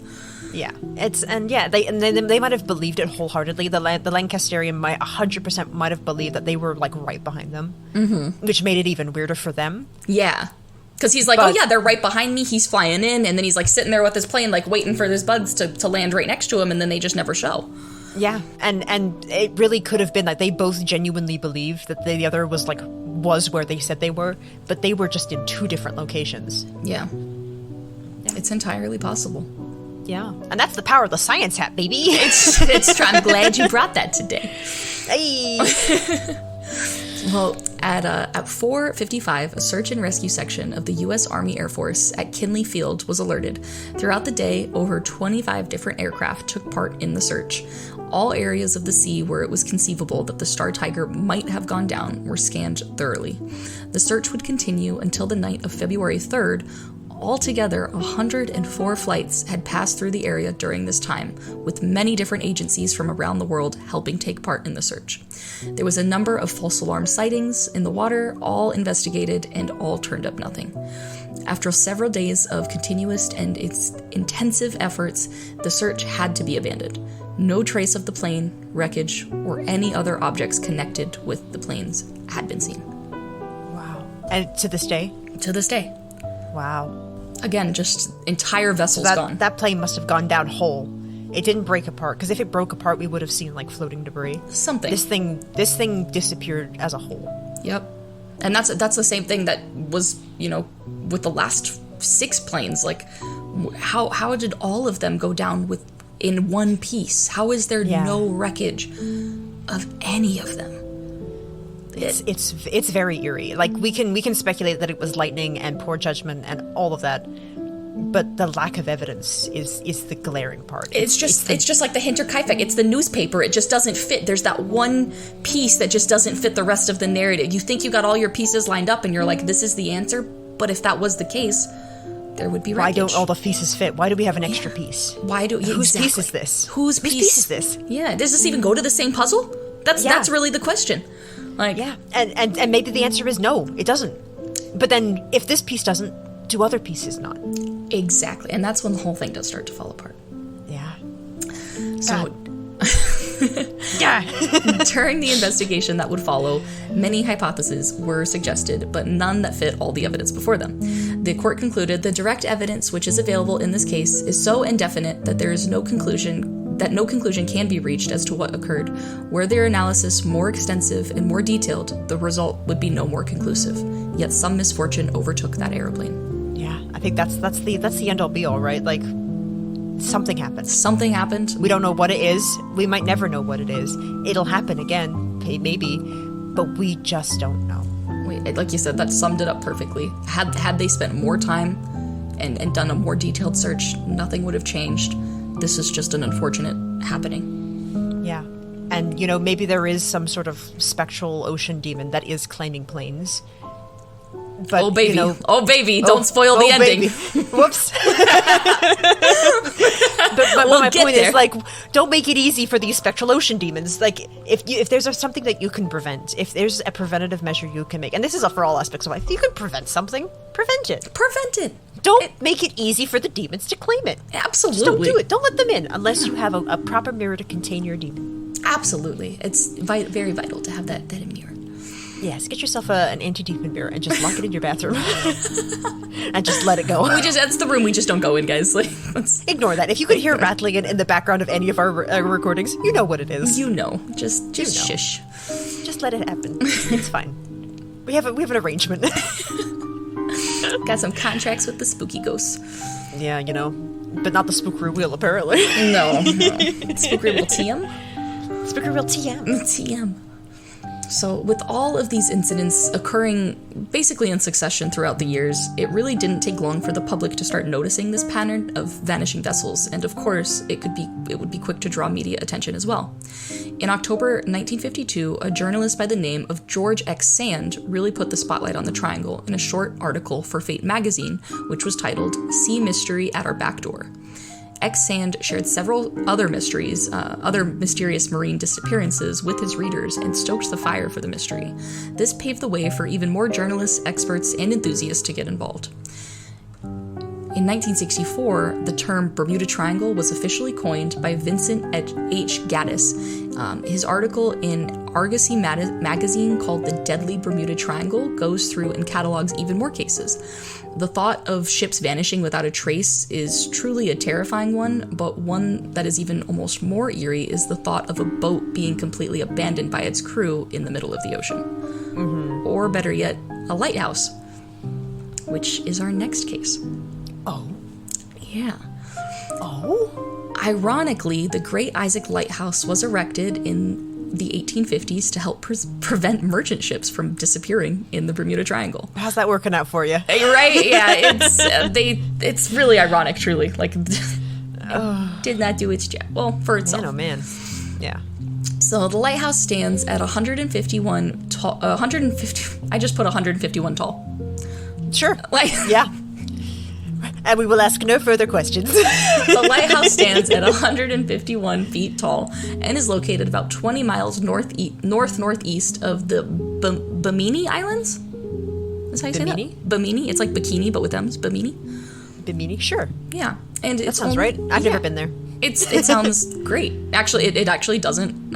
It's only accessible by boat, and it's positioned on a small Bohemian island on the Great Isaac Cay. So the cay itself is basically one giant coral head rising out of the area's shallow reefs. It sounds like cruise ship private islands. It's not good. It's razor-sharp terrain, and it basically renders the land inhospitable, and it's extremely difficult to traverse. So, and we'll build a resort on it and sell tickets for $200. They're like, we'll just put and people will pay us to come here and be unhappy. They were working on it. They made it to the lighthouse, and then they kind of got caught up doing some other stuff before the resort happened, but... Fair enough, yeah. They didn't get that far. No, not yet. Not before this happened, you know? So, the lighthouse operated without incident for over a century until August 4th, 1969. It was discovered abandoned by its two keepers with no clues as to where they could have gone. Remember, this island is only accessible by boat, and they're just gone. There was no clues. Do you think, like, the movie The Lighthouse is, like, based off of something like this? You know, absolutely. These two lighthouse keepers who are just going at each other, and then something goes awry, and there's just no way out. There's nothing you can do. There's nothing. Yeah. Oh. Definitely eerie to be, like you said, you really better hope to like your coworker in the situation, because you're stuck. If you're just, you have to. This is probably why they automated lighthouses. Right, pretty much, yeah, so. Too many lighthouse fistfights going on. They're just like, yeah, it's not a job for one guy, but the two-guy thing ain't really working now, so why don't we just slap a battery in that thing and call it a day? And that's what they did. Batteries don't fistfight. Yeah, we're good. We gotta pay them less, too. Sure. So, because of this strange disappearance, many were quick to point the finger at the Bermuda Triangle. However, it is also claimed that the cause of this was Hurricane Anna, which had passed through the area at the time. No conclusive answer was ever found, and the lighthouse remains empty to this day. One of the questions that I had with this personally, because it's like, if a hurricane is to blame, wouldn't the inside of this lighthouse be completely ravished? If that would, like, you know what I mean? If it was enough to suck the people out, how's the rest of this thing still intact? Counter argument, they were outside when the hurricane hit. Why were they outside on this razor sharp, like, rocky land that they can't even get off of? What are they doing? Well, possibly they had, like, equipment that was stored outside. If it was stored in crates, and they were trying to secure... I'm letting the crates go. It's not worth my life. But they that might be their food supply that we're talking about. This might be the only way to survive. And if there's a hurricane coming through, and your life support can't come inside for whatever reason, whether it's a crate outside or it's your survival boat, or something goes wrong, or maybe they didn't know it was a hurricane. Maybe they just thought it was a storm. Because I'm sure storms out there were probably pretty common. Of course, your natural instinct is like, hey, coworker who I'm going to fist fight later, let's just work together for a hot minute and secure the stuff outside. Yeah. And this hurricane comes out of nowhere with these like 90-mile-an-hour winds. If something that they didn't secure got loose and knocked them into the shoals, that's game over. Yeah, absolutely. And I mean, at that point, there's no chance of finding a body or any sort of like a remnants in that case. That's between them and the ocean at that point. And like, there's a lot of ocean out there. And like once again, like I feel like the weather is a huge piece of this. I'm putting my bet down. There's a rampaging fucking weather god going on the sides of this isosceles triangle. But that would be my guess, is that either they were not aware that it was a hurricane, or the hurricane came quicker than they were expecting. Because, of course, I mean, what years did this happen? This was 1969. 60s, okay. So almost the 70s. Almost the 70s. But let's take a guess that their weather predicting, like, whatever programs they were using, technology, whatever was drawn by hand, it's not going to be as accurate as it is today. And perhaps they didn't have an accurate way to convey that information to this lighthouse because, for whatever reason, the communications were down because of the hurricane, or, like, they were just off. And so they're like, yeah, there's a hurricane coming, but you've got, like, an hour before it hits. Yeah. And that just was not the case. We've had that with Hurricane Ian hitting Florida, where we were told the hurricane's hitting at this time. It hit hours before, but that's just the outer curtain. It's just those outer bands slamming into us, where it's not even really the hurricane at that point. It's just the external weather. Yeah. And if they're securing, if they're in that process of, like, we need to get this stuff outside secure, whether it's our one escape boat, or it's our food supply, or it's whatever equipment they need, I would 100% believe if something got loose and knocked them into the water for whatever reason, that's it. Yeah, that's very, very possible. Yeah. Despite all of these theories about the Great Isaac Lighthouse, no conclusive answer has ever been found, and the lighthouse still remains empty to this day. It's a death trap, that's why. Yeah, so everyone was like, I don't want to be assigned there. You ever heard about the last two guys over there? No, thank you. Not Jimmy and Schmidt. We can't go there. Right, yeah. This really was just one of many instances where, like I said before, it was just the people who went missing. I really could go through all day and read case after case, but I think we've covered enough to kind of paint the picture of the elusivity of the Bermuda Triangle. Yes, I agree. How creepy it really is. I might add another one in at the recap episode, because I'm realizing now maybe an extra case about just a ship with the people going missing on it might have been a good one to include, but I thought I had included enough, so I might throw an extra one in later on. But for now, let's get into some theories and let's get some after. Let's do it. So, the Bermuda Triangle was truly sensationalized in 1974 thanks to Charles Berlitz, a writer known for books on paranormal phenomena. So Berlitz would go on to write stories about Atlantis, the Roswell incident, and more. I actually had not known about him prior to my research, and I honestly think he deserves his own episode at this point. Yeah. One day when I get, spooky ambassadors, Berlitz, you're getting added to the Spookery. So it's gonna happen. Love it. But I digress. Berlitz was first turned on to this mystery when he was working at a travel agency, and he had heard so many stories about travelers who just flat out refused to travel through the triangle. I don't blame fair. Which is fair. So his book, aptly titled The Bermuda Triangle, was popularized the belief that the area in the ocean was prone to disappearing ships and airplanes. The book would go on to sell nearly 20 million copies in 30 different languages. So it was a raving success. His book covers many theories for the strange disappearances, but also strongly pushed his theory for what was really happening in the Bermuda Triangle.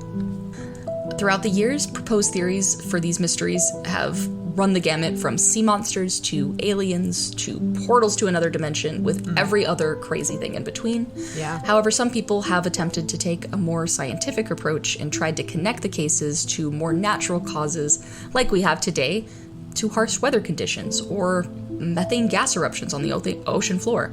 Some speculate that all of these instances are completely unrelated, all being completely explained away in their own right. But of course, I will let you be the final judge for yourself. And now that you finally have the history on the Bermuda Triangle, let's discuss some of the possible explanations for these harrowing tales from the Hoodoo Sea. Yes, please, undo my science hat. Let's talk about the ooky and the spooky. So the very first case that we talked about was Columbus. So the very first small theory that I wanted to touch on actually really only covered the Columbus incident, and I know you said you had a theory for that as well, about phantom... Well, not so much a theory, but I had like an addition. I have no explanation, but I've heard of these, almost like these phantom candles, and they move in a very erratic, like unnatural way. And they're actually really common in haunted forests. It's a really common theory. Like, I think in England we call them will-o'-the-wisps, but like there are like a bunch of different names in a bunch of different regions because these are common. Yeah. And they're basically like these phantom lights, and some believe that they're like spirits of lost souls that like beckon people to their graves, kind of thing. They're not like benevolent spirits or anything. They're more like they're like almost trickster spirits where they try and lure you thinking that like, oh, it's this person that you love that went missing, or it's someone who needs help, but they beckon you towards them, and then you get lost. And that's kind of the folklore. And there are different versions for like different countries. There's like British versions, there's like Romanian, there's US. I've heard it in the Avatar: The Last Airbender. When they're in the swamp, they have the little wisps of light, and they show up as Katara's mom, and you know, all the like. So I've heard of that. It's very common. It's kind of it's like almost like a common folklore, but the only places I've heard of them have been forests, including the Bridgewater Triangle. Another triangle. Interesting. Another triangle. So maybe there's a triangle in the UK where we have our will-o'-the-wisps. Maybe there's a triangle in the Romanian super spooky forest, and maybe there's one in the German Black Forest, and maybe there's one.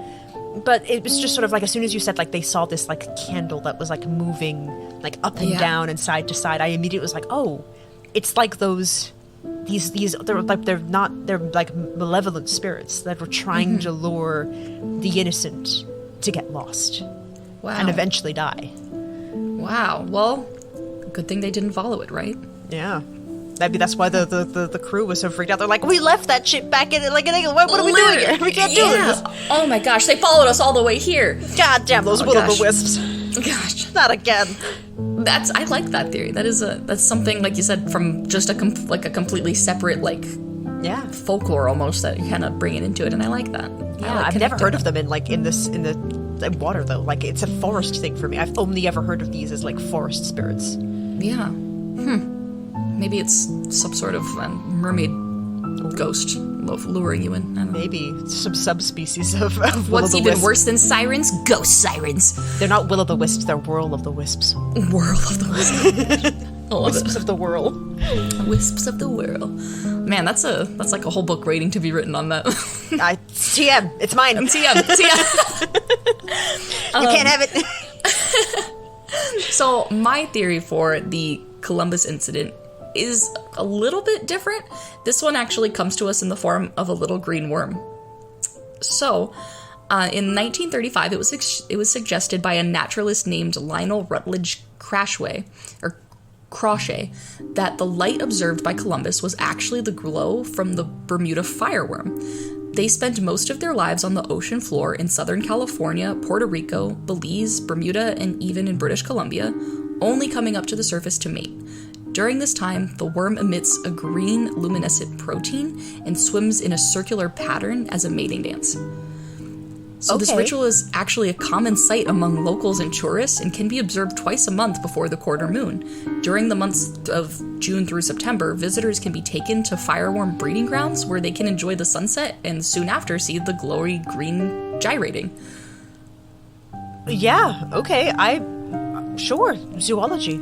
Right? So this is a small theory that gives a possibility as to what lights Columbus wrote about and could have possibly been what he saw, but otherwise this theory doesn't really explain the discrepancies with the compass unless that was a prank.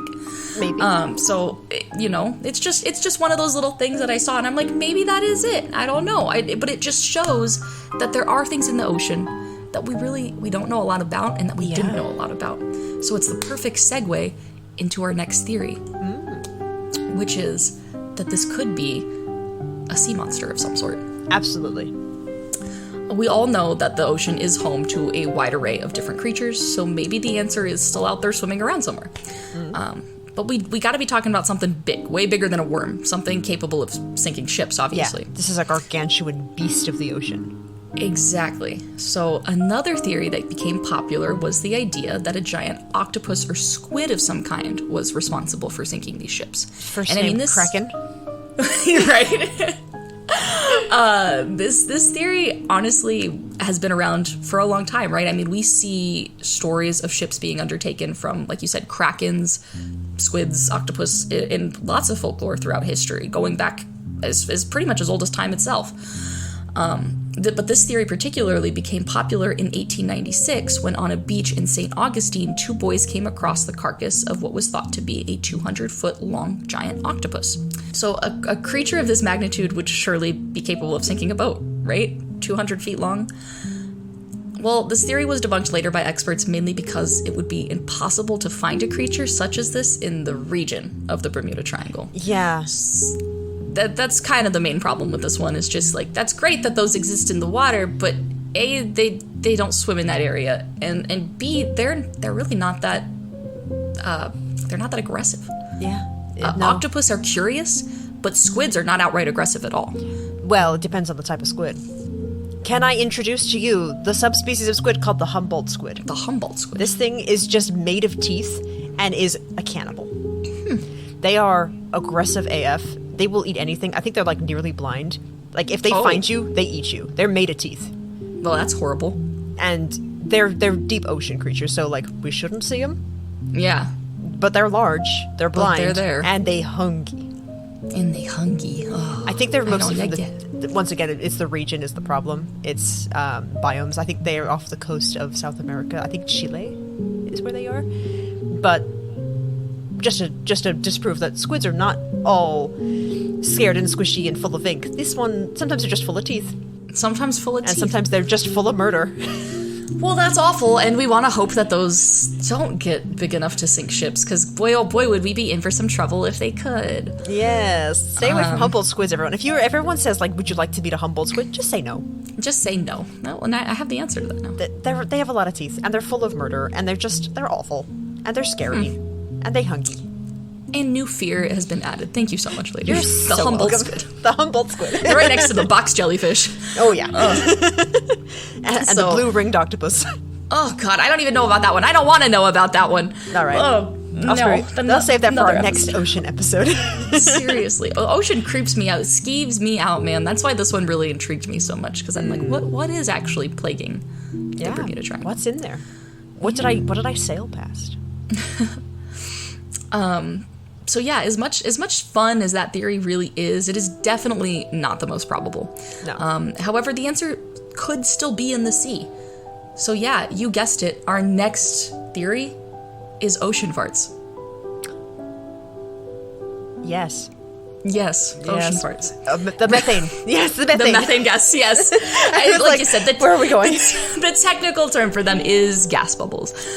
There is a theory out there that suggests that giant bubbles of methane gas might actually be responsible for these ships sinking suddenly. So researchers at the Arctic University of Norway had uncovered huge underwater craters just off the coast of Norway. These craters measure up to 45 meters deep and 800 meters wide and release large bursts of methane gas. When the gas reaches the surface, it basically turns the water into foam, and this foam could potentially make the ship lose buoyancy and sink. Sounds totally plausible, right? Yeah. Well, there are just a few problems with this theory. Fair. One, this theory would not apply to anything other than ships. So we had 2 cases and a lighthouse. Yeah. How would this happen? Yeah. 2, this theory does not account for instances where only the people go missing and not the vessel itself. Also fair. 3, there are no reported gas craters inside the triangle. And 4, even if there were, most ships are actually built to withstand this type of foamy water. So yeah, that kind of really like fully debunks that. Yeah, when I read that one, I was like, yeah, like that the water, it's just like this vortex. They're just getting sucked down to the bottom of the ocean, man. Like, but then as I read it, I was like, yeah, it's not possible, like almost at all. Yeah. So, but I felt like I had to mention it because maybe someone has more information about it. Maybe, I don't know. Yeah. It's just one of those theories. Possibly. So this next theory also comes to us from the bottom of the ocean. This theory was proposed by Charles Berlitz in his book. Remember him? Yes. Just talked about him. Good boy. Many variations of theories have spawned from his original theory, but his particularly was just so specific. Mm-hmm. And it actually ropes in another piece of historic folklore, which he also wrote a book on, which is the lost city of Atlantis. Okay. So his theory is pretty wild. And I hope I do a good job of explaining it because it is a lot. It is a lot. Underline that. It is a lot. It's a lot. So we're just going to dive in because there's no other way to attack this thing than just one bite at a time. So Charles Berlitz believed that Atlantis was real, and it was actually right where the Greek philosopher Plato suggested it was. However, Charles also believed that since the Earth is prone to shifts, the borders of the Bermuda Triangle also shift over time, which is why there is no one set location. So, right, like, following the logic of this so far, it makes sense? Yeah. Perfect. Well, get ready for that to fall apart. Okay. So he continues by explaining that Atlantis is actually remnants of an ancient civilization that had acquired nuclear technology much before we came around. Okay. These ancient beings may have used that technology to affect other planets or civilizations, and thus Atlantis now serves as a portal for these beings to come back to Earth. So he considers this civilization to be a form of escaped alien from our planet who are now returning through this portal. He suggests that they might be here to settle again, or they might want to harm us, all because of our development of nuclear weapons. And he even goes one step further to suggest that we are somehow related to these beings, and that only adds to the reasoning that they wish to study us. You got that? Yeah, I'm following. I don't know if I'm feeling this one. I'll recap it for you real quick. So an ancient civilization developed by aliens, but aliens from our planet that are actually our ancestors or something like that. They left because I don't know why. Like, Earth sucks. There's just better shit to explore out there. Sure. So compared to other planets, you know. So that happens, and then now they see us coming up in the world. We got nuclear technology, and they're just like, hold up, what's going on? And so they're coming back to check us out. You know, it's not as strange as any other theory. I think is it though? I feel like we can't dismiss it outright, but there's just something about this one that I'm just not leaning towards. This one isn't mine. This one's not for you. That's okay. This one's not. The newspaper is just a bit of a glaring detail. Can you pinpoint what exactly about this theory? Like, what's just the one hang up for you if you had to pick one? If I had to pick one, just one. If you just had to just one hang up on just one. I think he had me at the beginning. I was like, yeah, like, of course the triangle's gonna move. That makes sense. Tectonic plates, history is the wiggly. I think as soon as we started talking about nuclear weapons in Atlantis, I think I went a little bit cross-eyed. I started seeing colors I couldn't ordinarily perceive. It is literally like such a giant jump from just like, so Atlantis exists, to they had nuclear weapons, to now Atlantis is a portal to other dimensions. Like, it is like literally like just like, so we went from 1 to 100 to 2 billion. Like, it was just like, there was no in between. That one is just like, it's just a lot to accept and no time to accept it. It's just like triangle moves. Yeah. Atlantis is real. Sure. They had nuclear weapons. Huh? It's a portal to hell. What? They're aliens. But they're also our ancestors. And they like us or they hate us. We don't know. But we have weapons now too.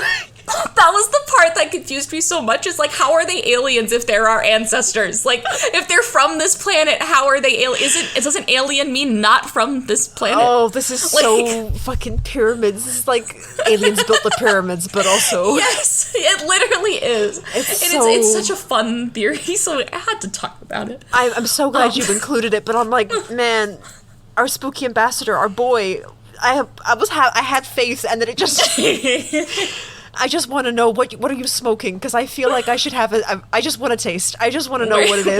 We should have been on the same thing before we started the episode, and maybe we would have come to the same conclusion. I didn't realize there was like prerequisites for this theory. I didn't realize I had to be taking something to understand this. Here, please drink this beverage, take a bite of this, and then sit for 15 minutes, and you'll slowly start, your consciousness will understand the secrets of the Bermuda molecules Triangle. will vibrate, and you will understand. You will be accepted into Atlantis by our alien ancestors. I feel like I need a cold shower after that theory. My brain is just it's a lot. I know. There's no way, like I said, to really ramp up and prepare someone for that. I tried, but it's like eating a horse. You just have to start one bite at a time. Sure, let's go with that analogy. Yeah, let's... I accept this and I move on.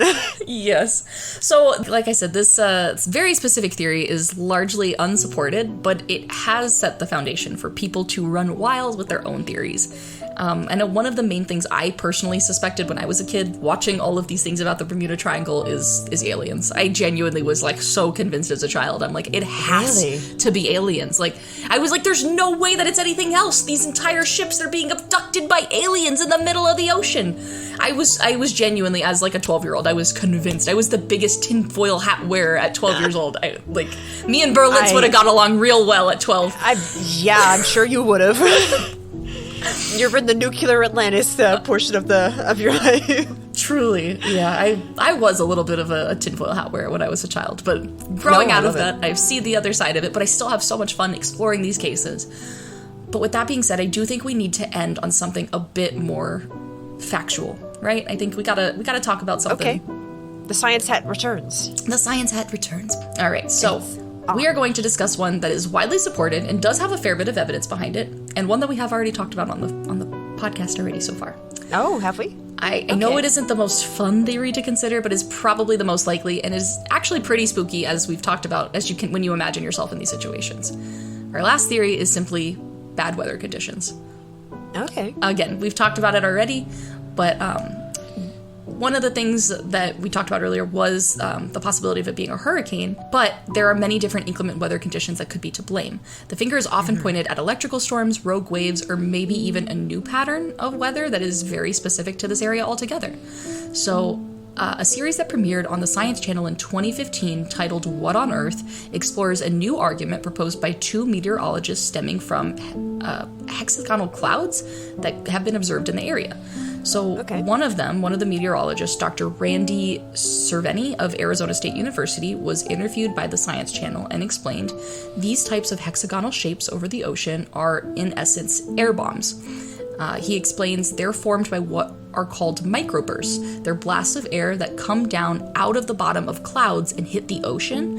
They then create waves that can sometimes be massive in size once they start to interact with each other. Okay, so it's almost like a really condensed tornado. Yes. From what I'm hearing, it's like a super downdraft, and it slams into the water, and it creates like a mini tsunami. That's exactly it. It is just like this, the water comes down and just gets those waves right up and going. So the cloud patterns were compared to those found in the North Sea in Europe, where the hexagonal clouds can indicate these microbursts, which can cause sea level winds that reach almost 100 miles an hour and waves over 45 feet high. That's huge. These are gigantic. Like you said, it is a mini, like, tsunami almost. They're big, big waves. That's enough to really go up high enough to get a low-flying plane and to swallow up a ship hanging out.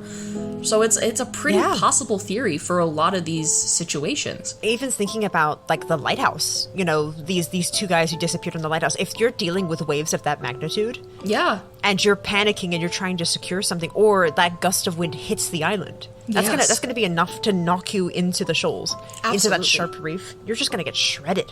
Exactly. And this is the reason I brought this theory up, because it's not just, like you said, the water, it's also like the wind. And that could really be like what happens with these boats that are like, the boats are fine, but the people are knocked overboard. People are much lighter than boats. It's very easy for them to be knocked overboard than the whole ship going down, 100%. And so a giant wave could come and clear out a whole boat, and then the ship is still sitting there, but they have no way to get back on board, or they're blown completely away from it. And so even though these hexagonal clouds aren't directly observed in the Bermuda Triangle, again, maybe this is a new pattern of weather that we just have yet to really put a name to yet. This could be something that's only specific to the Bahamas and the Bermuda Triangle, and there's just some rogue weather happening out there that is emptying these ships and causing planes to crash. Yeah. It's definitely the science theory of our portion of our episode. Absolutely. And I mean, I've already thrown weather around a couple of times just talking about the Star Tiger and the lighthouse. Mm-hmm. But it's also it's not a perfect theory. It doesn't fit certain criteria. Exactly. And with a ship that's turned over in waves, I feel like pieces would break off. There'd be some evidence that a wave was responsible for it, right? Yeah, especially you being on a boat. is the category. If force is what's destroying the ship or creating these disappearances, like, it's gonna leave a mark. And like, if you're thinking about like the Flight 19, all of those planes going out into the ocean, like, are they flying low enough where that kind of wave is gonna hit them? Yeah, like we know with the BSAA Star Tiger, that one was flying pretty low to avoid the weather in general. That one was. But the other ones, they were flying at normal flying altitude, whatever that is, and I don't know if that is low enough to be swept up by a 40-foot wave, you know? Like, yeah. And if they're flying midday and they knew that, like, inclement weather was on the horizon, I feel like they wouldn't have taken that risk if they saw that weather coming. Exactly. So it's a fun theory. It's a solid theory, but it's not a perfect theory. There are holes. There's the newspaper again. Exactly. And that pretty much explains the Bermuda Triangle to a T. All in all, we still have yet to have a conclusive answer as to what makes ships disappear in the Bermuda Triangle. And though the exact number of ships and airplanes that have disappeared is not officially known, the most common estimate is about 50 ships and 20 airplanes. However, I definitely need to state for the record, despite the reputation that the Bermuda Triangle has, there is no actual factual evidence that shows that there is any higher chance of disappearance than any other comparable region to the Atlantic Ocean. I think it's really interesting that you didn't talk about the theory I had growing up. Because I thought the theory I had growing up, you were aliens in tinfoil hats. I had a theory, because of course I grew up knowing about the Bermuda Triangle. Yeah. And we didn't talk about it. Yeah. And I always thought that mine was like the default theory. Yeah, and I did too. Like, I thought aliens was default. So like hearing that you grew up with something different, I'm like, please enlighten me. What did you think? And I don't have any science backing. I'm not wearing my science hat right now. I'm not thinking with my science brain, but I'm going to tell you the theory that I had growing up. Yeah, please do. That I don't remember how I was told this or where I got this, but I 100% believed that the Bermuda Triangle was caused by some sort of magnetic field. Oh, okay. It was some sort of, kind of like there are certain spots in the world where like magnetic fields are a little bit erratic, where like your compass doesn't quite work. Mm-hmm. It spins erratically, or it doesn't show the correct direction. Mm-hmm. Going back to Christopher Columbus for a hot second, those compasses didn't quite apply, and even if they're like slightly keeling into that magnetic field, it's going to create weird ticks. It's going to affect the compass, not the sun. Mm-hmm. But for some reason, I always thought that there was some sort of substance underneath this particular patch of water where it generated its own kind of volatile magnetic field that short-circuited navigation equipment. Huh. And especially with like flight equipment, with the way that plane gyros work, they are like, this is your distance from horizon, this is how you see things. Mm-hmm. If you've got some sort of magnetic interference that's interfering, it's like one of the reasons why like we're not allowed to have our cell phones on planes anymore, like way back in the way days. Mm-hmm. In the Wayback Machine, it was because they were afraid that these electromagnetic frequencies were going to mess with the navigational equipment. Yeah. So the theory I had growing up was that this particular triangle had some sort of volatile, constantly moving magnetic field, and based on how it fluctuated or turned or changed based on whatever factor was out there, it would knock out navigational and communication equiment. Okay. And basically, these poor people would be dead in the water. They couldn't locate themselves. Yeah. They couldn't call for help. And especially with the Flight 19, that as soon as you started talking about this, I was like, yeah, the magnetic fields. It's the magnetic fields. It knocked out their knocked out their navigation, and they're in fighter jets probably. They're in some sort of like military plane. Yeah. Like they're not designed to have good visibility of their location. They're relying completely on their navigational equipment, and if that's knocked out of whack and you can't tell the sky from the sea, you're fucked. And you can't figure out which way is west because your compass is spinning in wild directions. I always assumed that it was magnetic fields, and it's so it's amazing to me that you didn't discuss that, and it didn't come up in your research.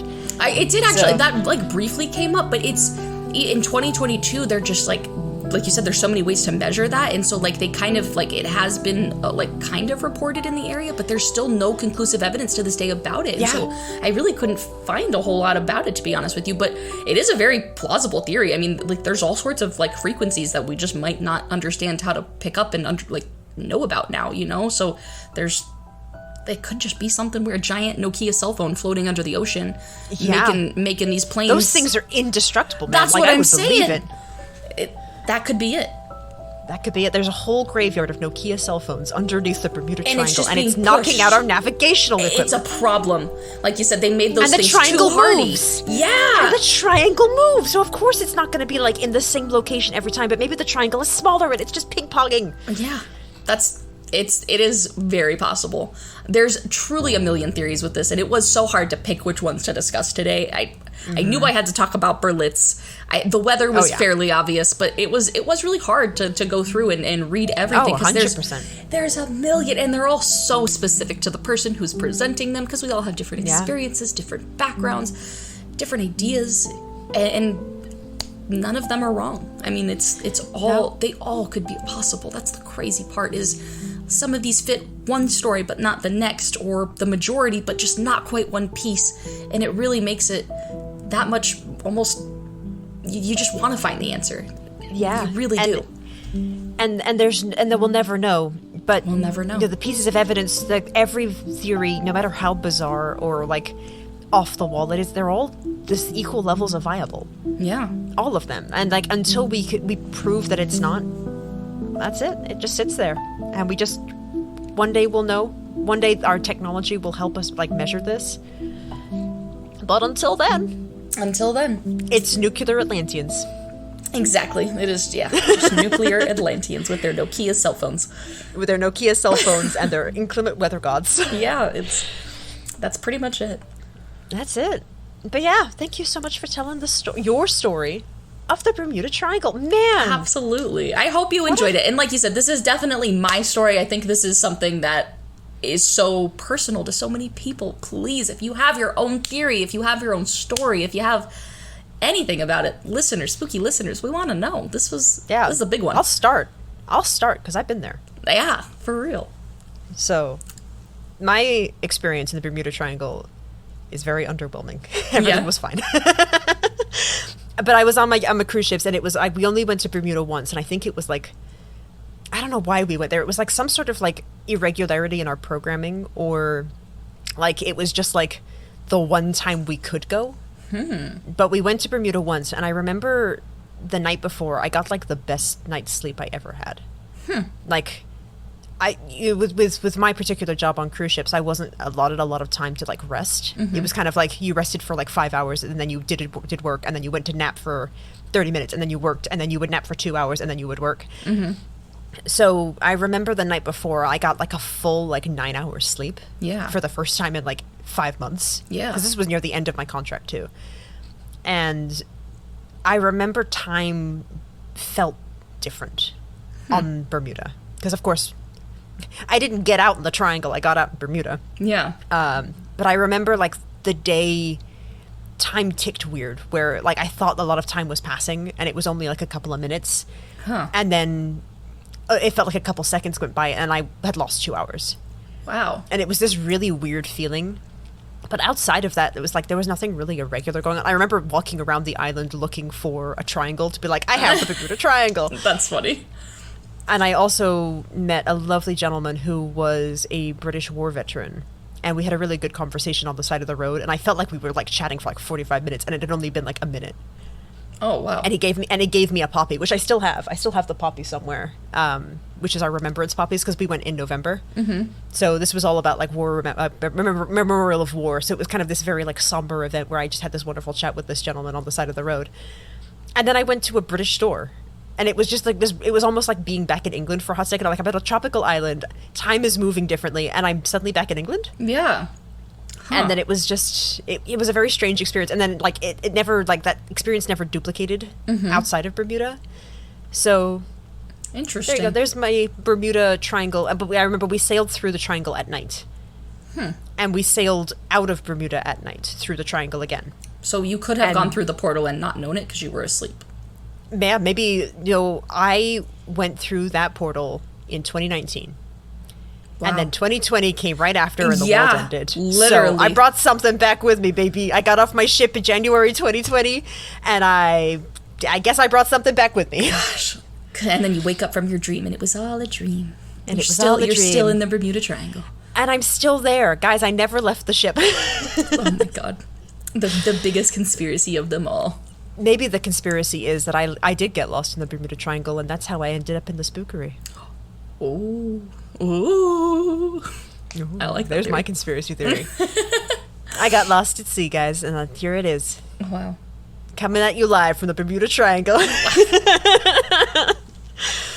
And now I live in Florida, so, it all makes sense. I know. I was trying to bite my tongue on that one, because I'm like, I think even just the fact that you live in Florida, like, it will give you I don't know, some sort of, like, an insight on it. I feel like it's something that, do the locals talk about it there at all?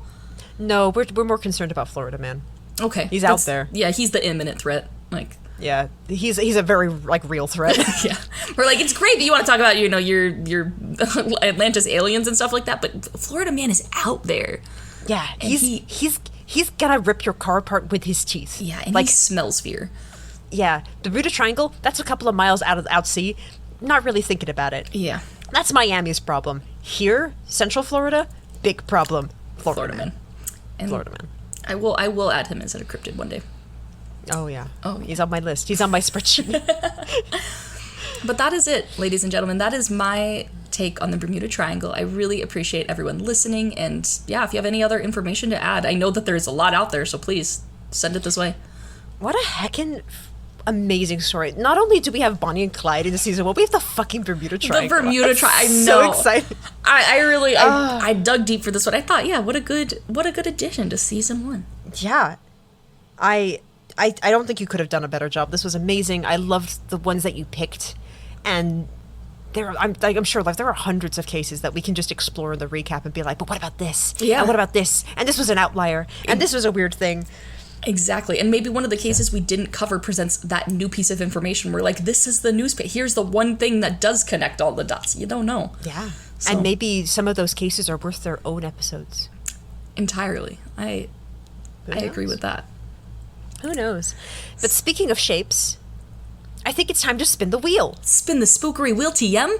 Spin the Spookery wheel, TM. Are you ready? I am so ready. For your category. Let us heckin' spin this wheel. I'm like ready for something weird, because the Spookery Spirits have been so kind, so I'm going to get something weird now. Something weird? Man, you've got cryptids and conspiracy theories. Like, how much weirder can you get? I don't know what I'm going to get. I don't know what to expect. Oh, you wanted something weird. Here you go. Oh gosh, what did I get now? So your next category is high-profile cases. High-profile cases. Wow. So this is murders of the high-caliber variety. This is celebrities. This is politicians. This is people in the public eye. This is mass media circus frenzy. This is the big boy stuff. This is the big boy stuff. I know exactly, I feel like, which case you would pick for this if you got this category right now.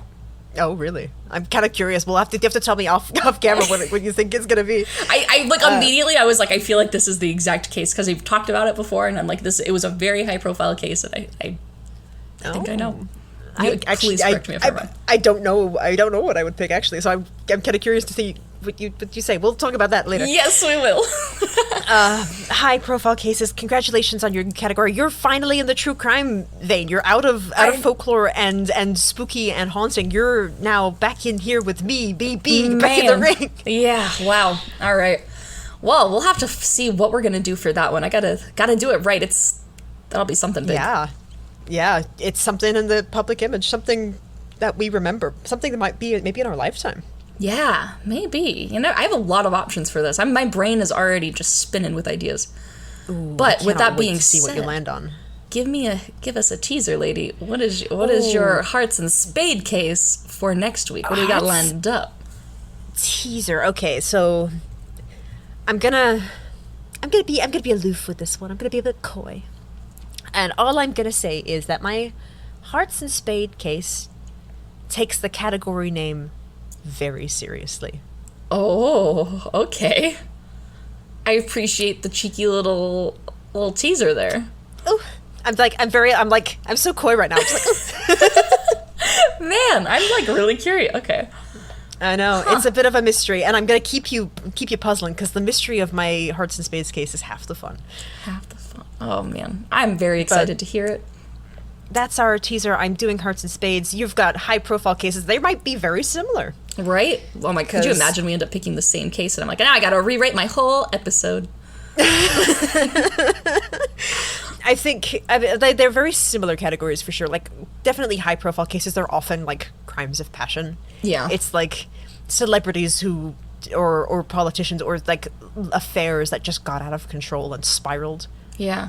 But who knows? I'm eager to present mine next week, and I'm so keen to hear which one you pick for your high-profile case. It's going to be amazing. It's going to be just as good as your heckin' Bermuda Triangle, because, man, what a cool case. Man, thank you so much for listening, and just thank you for all your, like, insight, too. The fact that you have personal, like, accounts and you were there in the Bermuda Triangle, I feel like adds just an extra layer to this. I got to interview someone from the Bermuda Triangle. Been into the Bermuda Triangle. Yeah, thank you so much for... It was an honor to be here. I hope you bring me back next week. I think we can make that happen. Oh, thank goodness. I really like this show. Right? We're a good fit. We're a really good fit. But yeah, thank you so much for telling me. I'm really glad I could contribute, and just, man, oh man, what a fucking spectacular season 1, man. What a spectacular season 1. Yeah, it has been going by so fast so far, and yeah, it's taken a step back and looking at it from a whole. It has been such a time. So grateful to be here. Love it. It's all the better for you. Oh, ma'am. Ma'am. Well, listeners, if you love listening to us get all mushy, and clearly you have because you're back here, what is it, like episode 11? Yeah. We gotta thank you. And if you don't know where to find us already, we'll let you know one more time. You can find us on Instagram, on Twitter, at SpookeryPodcast. Sure can. You can send us a Gmail at SpookeryPodcast@gmail.com. We're also on YouTube if you want to view us there. You can subscribe to us. You can just do whatever you want. We're there. It's Spookery Podcast. We're everywhere. We're growing like a weird baby. Fungus. Like the magnetic waves in the Bermuda Triangle. We're growing. We're growing. We're growing. Also, if you guys have been enjoying the show, we're on episode 11 now, and season 1 is we're kind of getting close to the end. We are. So if you guys have been enjoying it, if you've been going on this journey with us, please consider leaving us a 5-star review on whatever platform that you're listening to us on. We're on everything. But if you guys wanted to leave a review, give us your thoughts, give us your feedback, give us your feelings. It really, really helps. It helps with the podcast algorithm, and it lets us know that we're doing a good job. And we'll just have bigger and better and braver ideas for season 2, because it's time to start planning for that. It's coming. It is. We gotta finish our season 1 off right, recap it all for you lovely folks, and then season 2 is gonna start off with a bang. I just know it. Oh, it's going to be bigger. It's going to be better. It's going to be me starting it, so I hope it's going to be good. But thank you again, you lovely spooky listeners, for listening. Yeah, thank you so much. And until next time, stay spooky. Bye-bye. Bye-bye. Bye-bye. Woo.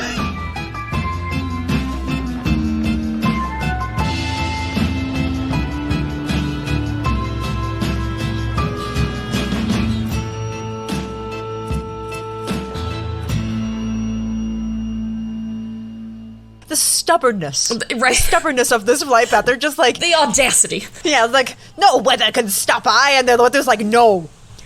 Like, stay down. Stay down, yeah. It's like Iron Man and Captain America. Just like, I could do this all day. And it's like, no. Do not. I mean, literally, like, that's... Oh.